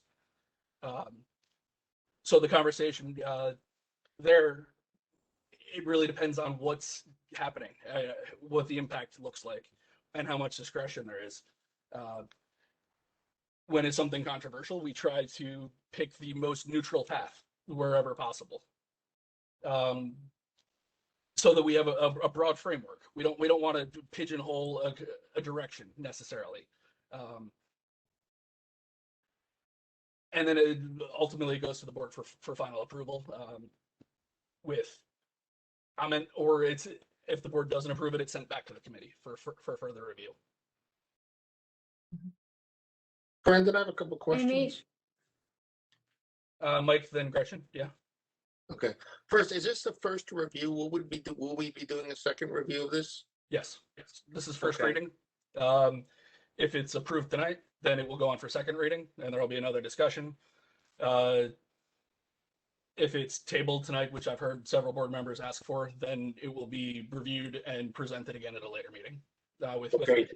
And is there any difference if we do first review versus tabling it? If we review it, if we approve it and make edits, we have to go back for a first review again. Okay, so there's really no point then. Okay. And just a general question, does this, my understanding from reading the policy is that it's to provide a balanced view of what's being presented when there's a controversial topic. Does it in any way limit guest speakers if they have a pretty controversial topic? It does. The way the policy is worded, you're exactly right. The intent is to create a balance where possible. Right. Okay. And the language of the policy would be that the controversy be given consideration. Okay, that's fine, because I read a headline that says Westfield School Board looks to limit guest speakers' political activities, and that headline seems to be very inaccurate and versus what the policy is presenting. It was definitely the headline wasn't matched up with the article, and the article wasn't completely accurate. Mike, I so appreciate that you bringing this up, because I read that article like 6 times, and they quoted me in that article, and I was like, I didn't talk to anybody. I don't know what they're, and it really had nothing to do with the policies even. It was, I appreciate that you brought that up, because this policy, I absolutely hear what Mr. Lane said. I absolutely think his points are valid, and I think that there's a miscommunication that, having to do with the wording, and we can look at it, but this was not, don't touch those issues because that's not realistic. And this wasn't even about the controversial speakers. So I appreciate that you brought that up. And that's really what I wanted to discuss, because my interpretation of the policy is exactly what Brendan and you were saying. And not to say we can't make tweaks to it and table it this evening for further discussion, but to be blunt, it was a poorly written, inaccurate article. Mm-hmm. So that's all. So Thank Mike, I haven't read the article. Oh, but Sahar, if you, Gretchen was, yeah. No, so in my experience, I don't know in my time on the board that we've ever had the WEA appear at a board meeting to address a policy. And I think the reason is that they would have always been participating in any policy that would impact a teacher's experience in the classroom or something like that. So I guess I'm a little surprised that we're here. I don't know where the miscommunication was between the board and the staff, but I think, I don't know, we can keep talking in circles. I thought that there was a motion pending that it be tabled. I don't know if we've voted on that, but it sounds to me that that's the best path forward, because absolutely everything that Mr. Lane said in the conversation here indicates that there's some further input that the board would benefit from to get a policy that accurately reflects what our intention is. And Gretchen, you're exactly right. There was a motion pending. I asked Rob to withdraw it so that Mr. Lane could speak. Technically, we didn't have to do that, but I agreed with Brendan to allow it to go forward. So I will now make the motion to table this, and we can continue this conversation and then some at a future time. Second. Thank you, Sahar. Third from Sonal. And then after we vote, we'll have the public comment. I know, Yes. Amy, you had mentioned there was going to be a public comment section for this piece. Mm-hmm. Sure. And also, And actually, Tara, if I may, to your point, the reason why the idea was to allow for the motion to move forward to then table the motion is so that we didn't withdraw the policy. And if we withdrew the policy, then it wouldn't have afforded the public to speak at this time directly on an agenda item. So that's why procedurally we did it this way. So thank you for reminding me to make. Sure. And one more comment that I think might have been omitted is that I just want to make sure that the board, I believe, is aware, but that the public is aware. The reason that we're reviewing this policy, and it is a coincidence that it's timely for the WEA as well, is that the New Jersey School Boards Association advised us to review this policy based on what occurred with the speech that was controversial. So this is coming from that direction. The article that did run that Michael referenced was grossly inaccurate in basically everything that it reported. So I'm again glad that was brought up, and let's move forward, Rob. All right, Dana. So this is a motion to, voting on the to motion. table. Yeah. Right. To table. Sahar Yes. Aziz, Mike Beelan, Yes. Brendan Galligan, Yes. Rob Garrison, Yes. Leila Morelli, Yes. Gretchen Oleg, Yes. Tara Porto, Yes. Sonal Patel, Yes. Amy Root. Yes.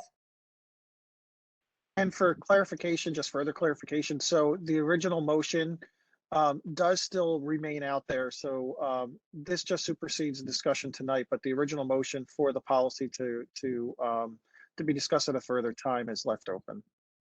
Thank you for the clarification, Rob. And then I'll ask the board to approve for second reading, policy item number 2. This is policy 3214, conflict of interest, 3233, political activities, and 5330.05, seizure action plan. Second. We discussed those in our last board meeting. Second. Brendan. Thank you, Mike. Any questions from the board on these policies? All right, Dana. Sahar Aziz, Yes. Mike Beelan, Yes. Brendan Galligan, Yes. Rob Garrison, Yes. Leila Morelli, Yes. Gretchen Oleg, Yes. Tara Porto, Yes. Sonal Patel, Yes. Amy Root. Yes. Right, and then I guess we open back up if there's any comments from the public on these policy items.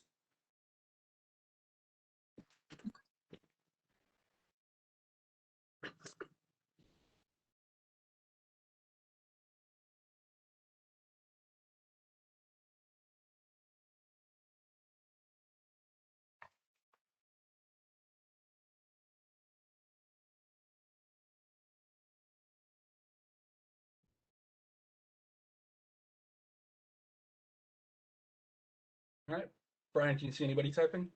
Rob Bonaccio.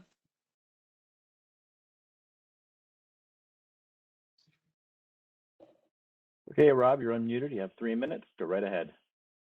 Sure. Rob Bonaccio, 528 Forest Avenue. I actually had no intention whatsoever of commenting on this policy because I generally agree with Mr. Galligan and Ms. Morelli that I thought this created a very good balance to address, two issues that look, let's just talk about what we were, why we're taking a look at this, right? We had a speaker come in, and the controversy over the issue that speaker was discussing is fine to be presented to our kids. They should absolutely not leave here thinking that there is no controversy and no disagreement and no sort of anger and angst over the social conditions in our country.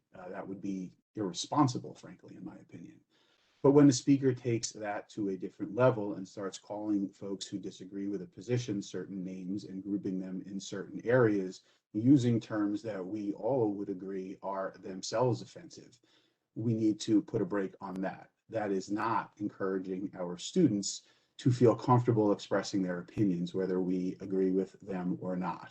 And I thought this policy, as it is worded, did a very nice job addressing that, allowing the controversy, but stopping it at the point where a student would feel uncomfortable expressing their issues if they may not be the most popular ones in the room or the ones that seem to be favored in public discourse.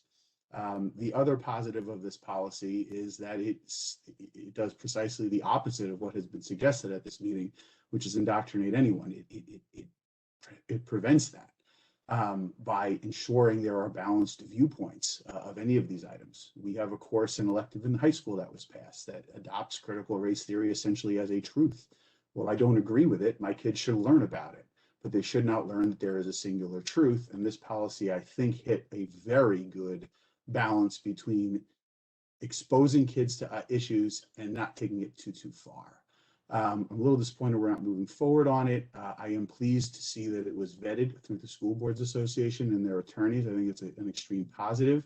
We spend a lot of time on this board talking about how we should follow the experts and what the state says. And I guess, in some cases, we don't want to do that when we don't agree with what they say. I'm not quite sure why a policy vetted by lawyers that clearly this policy committee worked very, very hard on to try to get a good balance on. 30 seconds. Forward. Sure. Thank you. I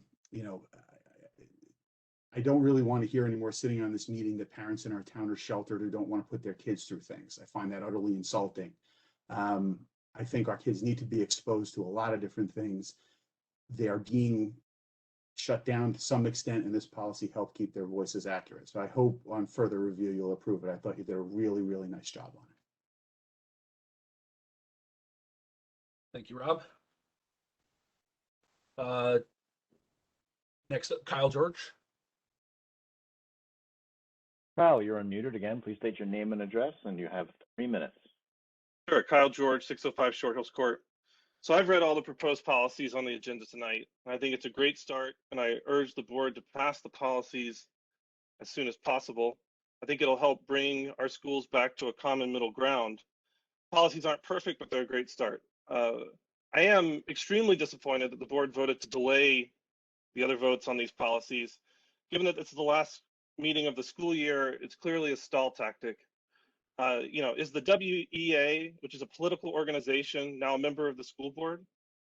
When does the Republican Party get to come speak, for example, if you're going to start asking political organizations to speak out of regular public comments? The WEA rep made a comment about subjective wording in the policy. How about the subjective wording in Chris Campbell's political opinions? and the rep objected to research requirements. We should be teaching our kids to be informed and put in the work, not avoid research. These policies don't create sheltered kids. That's ridiculous. They help ensure a level playing field. I hope these policies are passed, and after they are passed, they need to be backed up by giving teachers guidelines, support, and training by accredited nonpartisan trainers on how to recognize political and controversial issues and treat them as directed by the policies. It's imperative that teachers recognize and differentiate opinion versus fact, both in themselves and their students, and moderate discussions in accordance with the policy. Free exchange of ideas is essential to a functioning democracy, and students that have dissenting opinions need to be respected by their teachers and their peers. My one criticism of Policy 2240 controversial issues as written is that it doesn't go far enough to outline teacher responsibilities when a guest speaker is speaking and veers into controversial opinion or objectively incorrect territory. When such an opinion, as defined by the policy, is presented by a guest speaker, it cannot be left unchecked because the guest speaker carries the endorsement of the school. I'll give an example, one that has been discussed in previous meetings, but I'll mention it again. One of the many controversial opinions from 2021 guest speaker Chris Campbell was that, quote, Israel is an apartheid state, end quote. A political opinion for which he was not qualified to present, nor was it anywhere near the topic he was invited to speak on, and it was not addressed immediately. Shortly thereafter, anti-Semitic graffiti was found in a Westfield High School bathroom, according to a news report. Related or not, the optics for the district are not good. Regarding another political opinion, he used the phrase, quote, there's no wiggle room, end quote, to disagree with him. That language discourages critical thinking and does not support the free exchange of ideas. Teachers need guidance on what to do if a speaker veers into uncharted waters or encounters similar issues, and the policy does not address that. When inviting a speaker on a controversial topic, equal airtime should be given to the other side of the issue. If someone is anti-Israel, then bring in a pro-Israel speaker, for example. That being said, I strongly support passing 2240 as written and amending it later to add additional guidance because it's a great start. Ultimately, the responsible exchange of ideas is one of the things that makes us Americans, and we need to unite behind the fact that we can listen, not just hear, but listen to what others have to say and reason about their arguments. I think these new policies support responsible discourse in our schools. Thanks.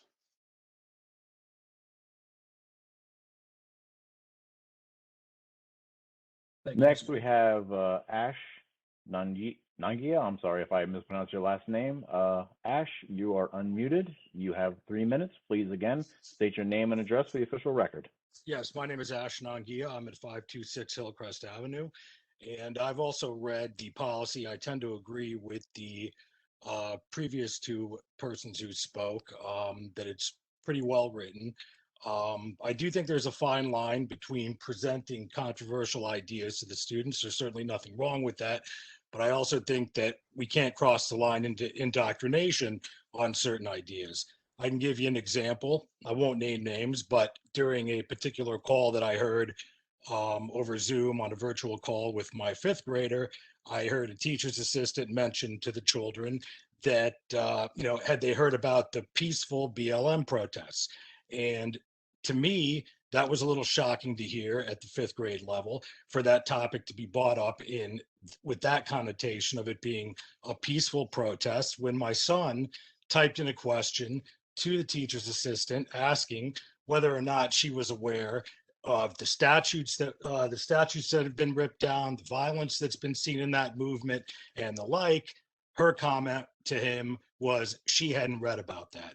Now, to me, that's not a presentation of controversial ideas that allows all the different sides to be explored. Perhaps on a high school level it may be, but certainly it was surprising to hear that coming from a teacher's assistant to young kids at the 5th grade level. So I do think that the policy, that the way that I read it, was decently written. I was relatively happy with it. I was encouraged by it. And I hope that this board will continue along those lines without really too many revisions to that, and that we can continue having a discourse that's open and, allows the possibility of all students to express their ideas without having to have a feeling that they're going to be canceled if they speak up in the way that they believe. Thanks.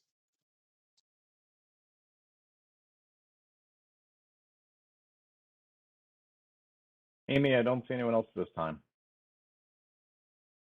All right.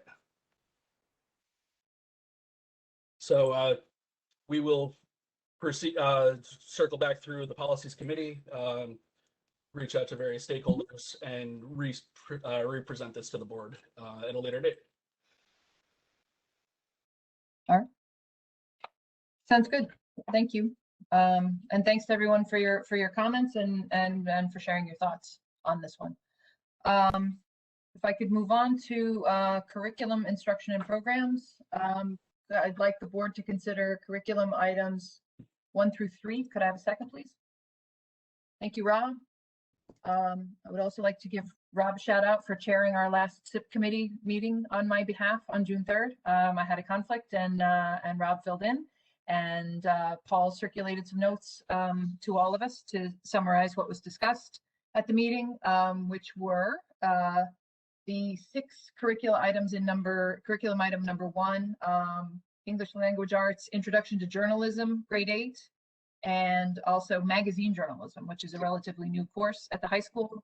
And then also for first reading, visual and performing arts, chamber music, string orchestra, writing and arranging 1, and writing and arranging 2. I'm sorry I missed those. I'm always fascinated by people who can create music like that.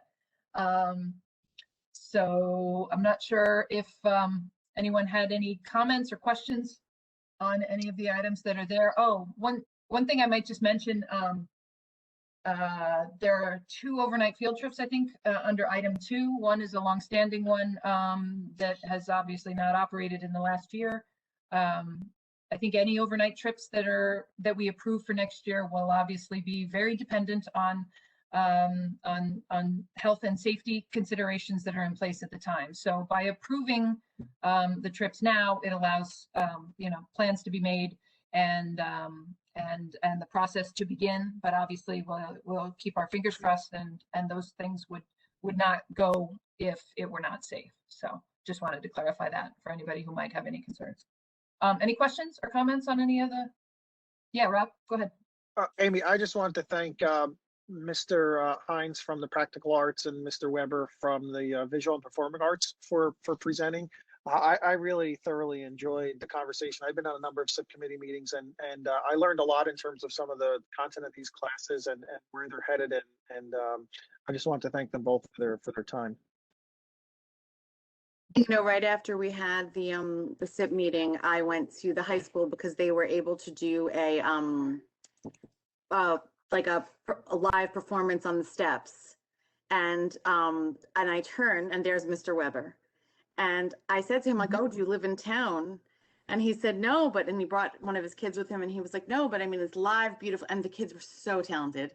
It's live music, and I want to support these kids, and they are so excited to perform live. And it was probably the highlight of my daughter's year, I want to say. So it was wonderful. You can see the passion that they have for that department. That's great. Yeah, it is a wonderful opportunity when we're on SIP, I think, to be able to interact and get to know the administrators and the teachers themselves when they come and present as well. So that's great that you got to follow up and see him in real life in 3 dimensions. Yeah. Any other comments or questions? No? Okay, a roll call, Dana, please. Sahar Aziz, Yes. Yes. Mike Beelan, Yes. Brendan Galligan, Yes. Rob Garrison, Yes. Layla Morelli, Yes. Gretchen Oleg, Yes. Tara Porto, Yes. Sonal Patel, Yes. Amy Root. Yes.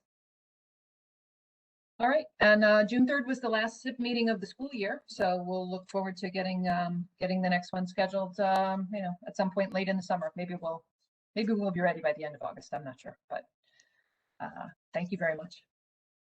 Moving on to finance, Rob. Thank you, Amy. We did not have a finance committee meeting in between our last meeting and tonight, but we do have 33 agenda items that I would like to get a second for. Layla, thank you. I did just want to point out one thing. There was an additional item added on later on, which is item number 33, which is to approve the submission and acceptance of fiscal year 2022 ESEA grant applications from Title I, Title IIA, Title III, Title IV in the amount of $226,072. So I just wanted to make sure I mention that specifically since it was added a little bit later on. Dana, roll call, please. Sahar Aziz, Yes. Mike Beelan, Yes. Brendan Galligan, Yes. Rob Garrison, Yes. Layla Morelli, Yes. Gretchen Oleg, Yes. Tara Porto, Yes. Sonal Patel, Yes. Amy Root.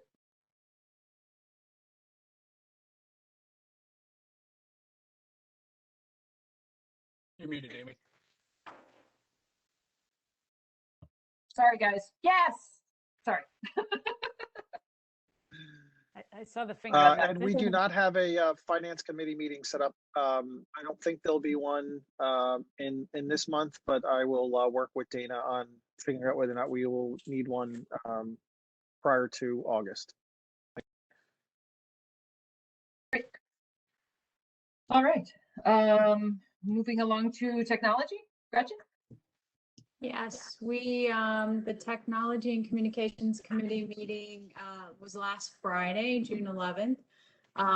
Marianne kicked us off with a communications update, basically letting us know that she had been brainstorming and meeting with Dr. Gonzalez on, ways to sort of introduce him to our community and the various stakeholders, videos, emails, face-to-face meetings. She also provided the committee with an update on our social media hits, website views. And since we're talking about that, I thought I would just sort of take the opportunity to reiterate the ways that you can find the district on social media. So on Facebook, we are at Westfield Public Schools NJ. And then on Twitter, we are at Westfield NJ K-12. So they are not identical. And I did just want to remind people of ways to find us on both of those platforms. Then Brian Ocker walked us through a technology update on projects that had recently been completed, which includes a transition to digital electricity, which I think came in handy recently when we lost power at Washington. And the phones and instruction, everything continued because of this recent completion of that project. And then he gave us a rundown of the summer projects. Classroom projectors for some of the schools, cleaning all the classrooms and all the machines where there's been new construction, there's some new classrooms being built at Jefferson. Of course, Brian and his staff are heavily involved in getting the technology up and running in those areas. The district has received a security grant from the state, although the funds have not yet been appropriated. But once they're allocated, then hopefully over the summer, they'll be used to purchase some new video phones, additional cameras, digital readers, and to increase our storage capacity on our current video camera security footage. And then the last big project that he and his team are working on, we have ordered, I think he said it was about 9,000, Brian, was that about right? 9,000 Chromebooks, but that there is due to the... Fortunately, it was only 1,900. Ah, all right. Not Well, that makes 9,000. more sense. Yeah. It's late. But anyway, yeah, so those are on back order. I think the pandemic has resulted in some delays, shortage of component parts, but when they come, he and his team will need to be getting those ready for delivery to students. Meanwhile, collecting all of the outstanding Chromebooks from students who are transitioning or moving to another school. So they are busy as usual. We don't have anything to vote on tonight, but I'm happy to take any questions or if anyone else that was at the meeting wants to contribute.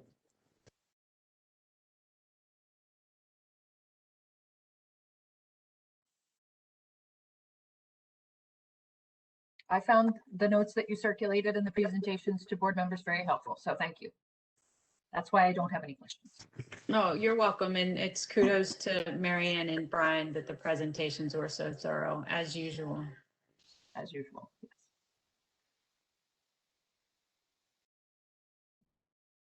All right.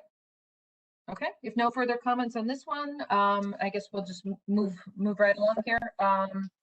I would like the board to consider the notes for the record, which are attached. I think they're emergency drill dates and things like that. And then do we have any unfinished business? Yep. Yes, sir. Mr. Gallagher. All right, we don't do this too often. Actually, the last time we did it, I did it. Back in 2019, in June 2019, I nominated Derek Nelson for an award through the Department of Defense. It was called the Soldier's Medal, and it was to recognize, it was an award established by Congress back in the 40s to recognize the heroism of members of the military that lose their life to save another life in a civilian capacity. I felt Dr. Nelson more than exceeded the requirements of that. And so with the board's approval, I nominated him for it. We've had, I don't know how many acting secretaries of defense and so on over the last couple of years. We now have a new permanent secretary of defense, a new permanent secretary of the Army as of 2 weeks ago, Christine Wormuth. So I've updated that resolution that the board passed unanimously 2 years ago to include the new names of the elected officials and the appointed officials that have received their confirmation through Congress. I'd like the board to approve that again, and I will resubmit the awards package again on the board's behalf. And I've sent the new resolution to all of you in the last couple minutes because I forgot to do it before the meeting tonight. Any questions, comments? Leah? So moved. Thank you. Leila, I saw a hand. I was going to say, I just looked at it. It's beautiful. Thank you. Any other questions, comments from the board? Just thanks for staying on this, Brendan. It's an important thing Yes. to do. Mm-hmm. Yes, I agree. Thank you. Dana, do we need a roll call here, or I don't know what we need procedurally? Brendan, I think I had you move it. Who seconded? Sonal? Okay, I'm sorry. Yeah, roll call. Sahar Aziz? Yes. Mike Beelan? Yes. Brendan Galligan? Yes.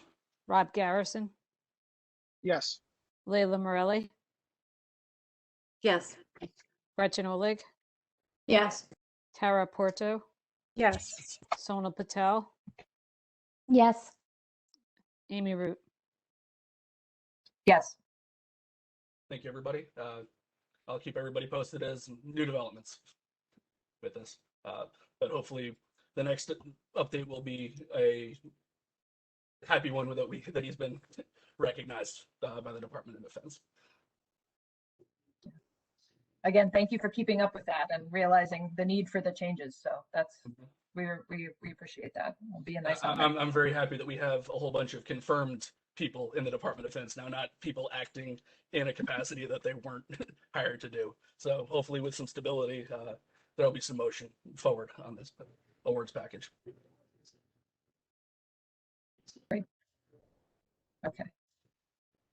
Any other unfinished business? It is unusual that we have unfinished or new business at this portion, but I didn't want to shut anybody else down. Yeah, Rob? Amy, under new business, and I promise I won't make this a habit because I do try and flag things prior to a board meeting, but I got this later on in the afternoon. I did want to remind folks that the Washington School Players present Stronger Together, the 74th annual Washington School Show, and that is this Friday and Saturday. So if you want information on viewing and the ability to purchase tickets, you can go to washingtonschoolshow.com. Or you could also go to wes.booktix.com, and you can also get to a link to purchase tickets. So I thank Paul Greigel, my buddy, for reminding me that was going on. I purchased tickets, and I figured I'd announce it tonight as well. All right. Under the category of better late than never, the Washington School Show is typically a January event. But you know, it was a struggle for them as it's, yeah. Yeah. So I'm glad they're able to bring that to fruition this year. That'll be great. All right. There's no other new business. Do we have the liaison reports? I'm happy to go. Sorry, I know we've been here for a bit, but I actually had a flurry of liaising occurring. I went to the Union County Commission meeting at the beginning of the month. I actually was voted to become a third member of their executive committee. So in case they need to make changes in between meetings for the commission, I'll be there, which is a nice thing. I hope. The unfortunate situation that caused that to come about is that the longtime president of the board of the County Commission of the UCESC, Union County Educational Services Commission, Helen Kirsch, was not well, and she has unfortunately since that meeting passed away, which is sad and a great loss for public education in Union County, not only in Berkeley Heights, where she has been a board member for, I believe, 38 years, and a president for many of them. And she's been with the County Commission, Union County Commission for, I believe, 25 years as well, and serving as the current president there for a great long time. There's been some nice tributes in the education community to her that have been circulated, but I just wanted to acknowledge that it's a great loss and we hope she's at peace. On to slightly cheerier liaising opportunities. I was at the high school PTSO meeting, which was the Monday after prom, coincidentally. So sort of a year-end celebration. Got to remind myself what it's like to have kids in the high school. I'm 2 years out from that now, so it sounded like it was good weather, a great event. Pines Manor has improved their cuisine, so the seniors that did attend the prom that weekend, I think, were the beneficiaries of some improvements. So hopefully that news got reported back to parents, and of course, both the high school and then later in the week I went to Franklin's PTSO meeting as well, PTO meeting. Everyone's very focused on end of year activities, graduation, move up ceremonies, acknowledgements of year end and planning for next year. So new officers were appointed. I got to meet some of them, and lots of questions about how normal September will be and what kinds of activities the PTOs will be able to resume. So lots of stay tuned and sort of progression planning about how to resume things in an order that might make sense as things ease back. But talk about movie nights at Franklin, food days, that kind of thing. And I think that Franklin is hopeful that over the summer they had a community garden outside, kind of at the bend where Elm Street turns into, I believe it's Newton Place. Is that right, Dr. Dolan? Yeah. There had been a car had crashed in, and they are looking to rebuild the garden over the summer. So I know they're looking forward to that. And Dana was giving me an update on that to pass along. So so that's it. It was all very very pleasant, hopeful, and everyone's looking forward again, as we all are, to a little bit of summer and some normalcy. So any other liaison reports? Yeah, Amy. All right. Go ahead, Mike. Yeah, I was at the Edison PTSO meeting and similar type of activities, planning for this incoming sixth graders, making sure that it's as normal as possible coming in because they really haven't had a chance to go experience or have their day visit. And just also the kids that are going to be going to high school next year. And they were also sorry to see the PTSO board, sorry to see Crystal Marsh go, but they certainly wished her well. That's all. That's great. All right. Okay.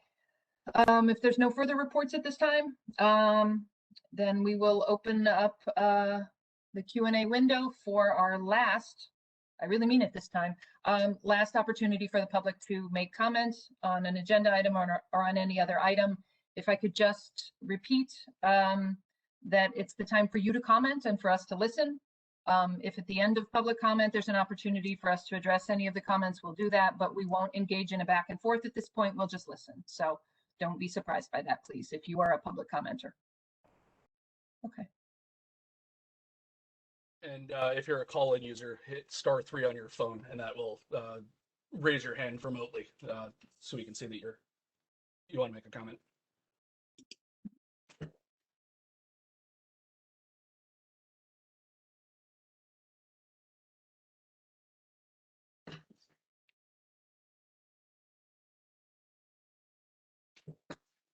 Okay, Michelle Pierce. Michelle, I'll unmute you. Michelle, you have 3 minutes to make your statement. Again, please state your name and address for the record, and you're unmuted. You can go right ahead. Sure, it's Michelle Pierce. My address, I didn't hear you ask for that earlier. I apologize, 731 St. Mark's Avenue.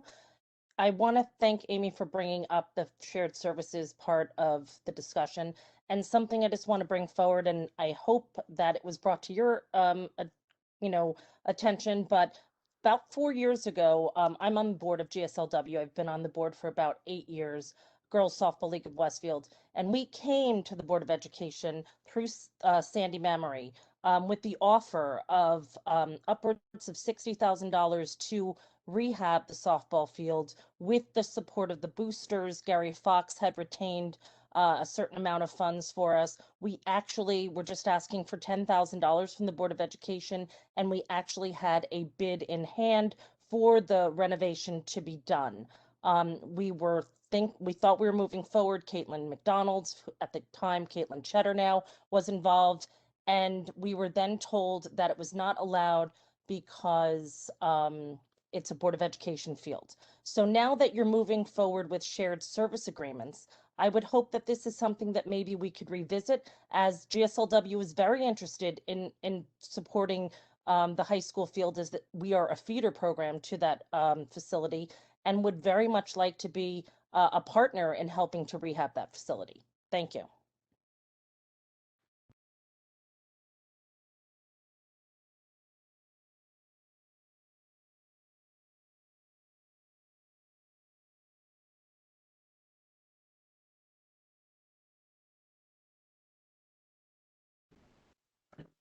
Rob, I see your name. So again, Rob, please state your name and address for the record, and you have 3 minutes.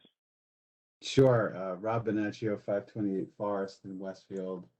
At the last board meeting, one of the board members mentioned that a lot of the concerns that are being raised by parents center around transparency or a perceived lack thereof. And I thought it was a very good observation for why we kept getting the same questions from parents about the same sort of issues.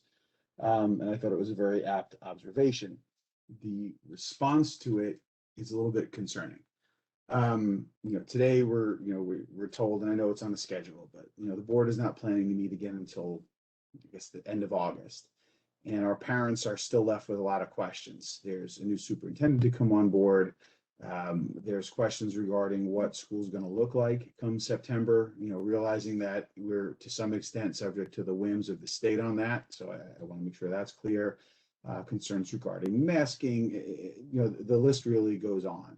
And, the response that, hey, we got this, and the sense that some members of the board think that they're elected experts and not public servants is a bit problematic, right? Parents would probably ask far fewer questions if you would simply allow us to get involved and help out. Our last caller is talking about an experience where an offer was made to help out, and it seems that more questions and help are turned away, in the sense that, well, we've been taught, we've been trained, we've been this, and we're the guys who know what's going on. That doesn't help transparency, and it keeps the same questions coming up. And I think it would behoove the board to get our new superintendent out there sooner, I know it's not scheduled, but to add another meeting over the summer to help allay parent concerns. Sometimes when you give folks information, folks don't have information. Let me state that differently. They tend to think other things are happening that are not. And I'd rather not have the board or any parent waste their time going down rabbit holes when a simple statement of what's going on would solve a lot of ills and save a lot of your time, frankly. I think we also need a level of advocacy on the board. I'm watching other superintendents, write the state over mask requirements, over a lack of clarity on what the board is supposed to do and what our superintendents are supposed to do going forward. We can't sit back and wait. You know, it helps you and certainly helps. 30 parents. seconds. Sure. There is a town council meeting going on right now where $20 million over 30 years of money that should be coming to the schools is being debated and will likely be approved. And our board president says, yeah, we knew about that, but I haven't seen anybody objecting to it. I think we can do better. I think over the summer, I hope there's a spirit of advocacy that comes in and a spirit of increased transparency, because I think that'll help a lot to see parents as partners and not, not folks you need to talk at, so to speak. Thank you.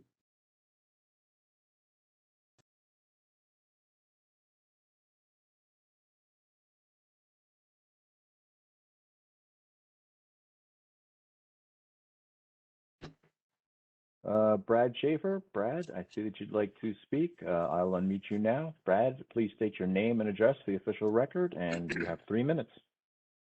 Hi, sorry, I have an echo. Brad Schaefer, 614 Fairmont Avenue, Westfield, New Jersey.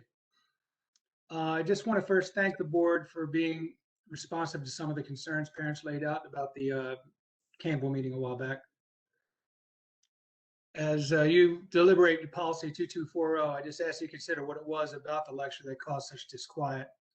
Our schools are institutions of learning and critical thought, not factories for indoctrination into one set of narrow political views.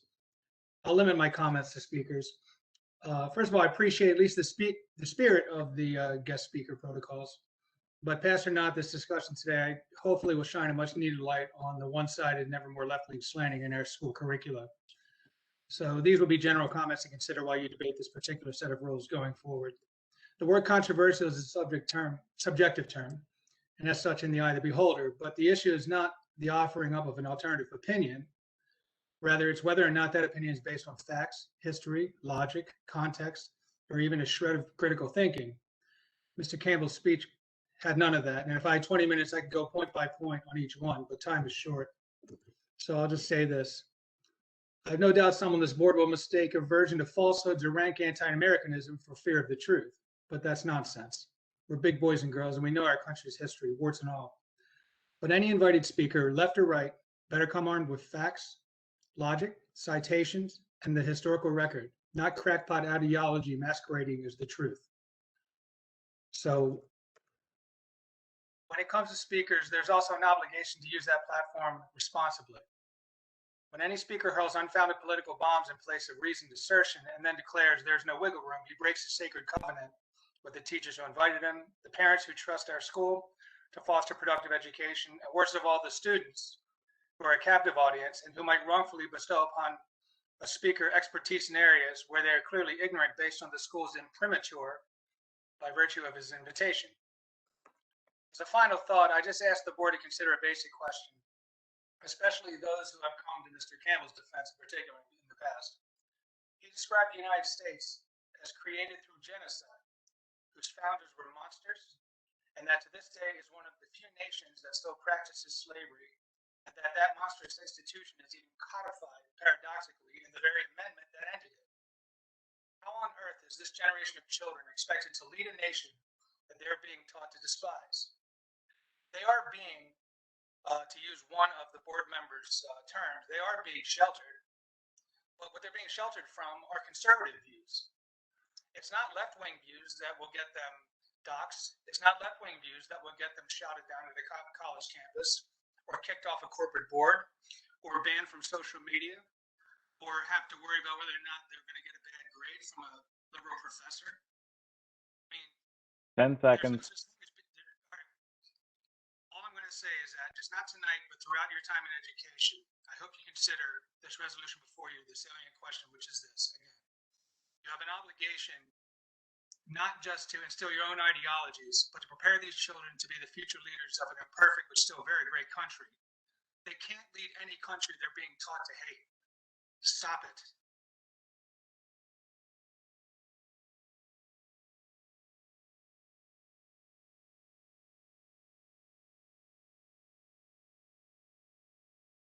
Amy, I don't see anyone else at this time. Okay, that's fine. All right, thank you, Brian, for curating that for us. I would like the board to approve the following resolution then. Be it resolved that the Board of Education move into private session for the purpose of discussing matters rendered confidential by state and federal law, including negotiations, harassment, intimidation, and bullying incidents. And be it further resolved that any discussion held by the board which need not remain confidential, and the results of the discussion will be made public as soon as practicable. May I have a second? Thanks, Brendan. All in favor of moving to private session? Aye. Aye. All right. Thanks very much. We'll see you all on the other link. Thank you for joining us tonight.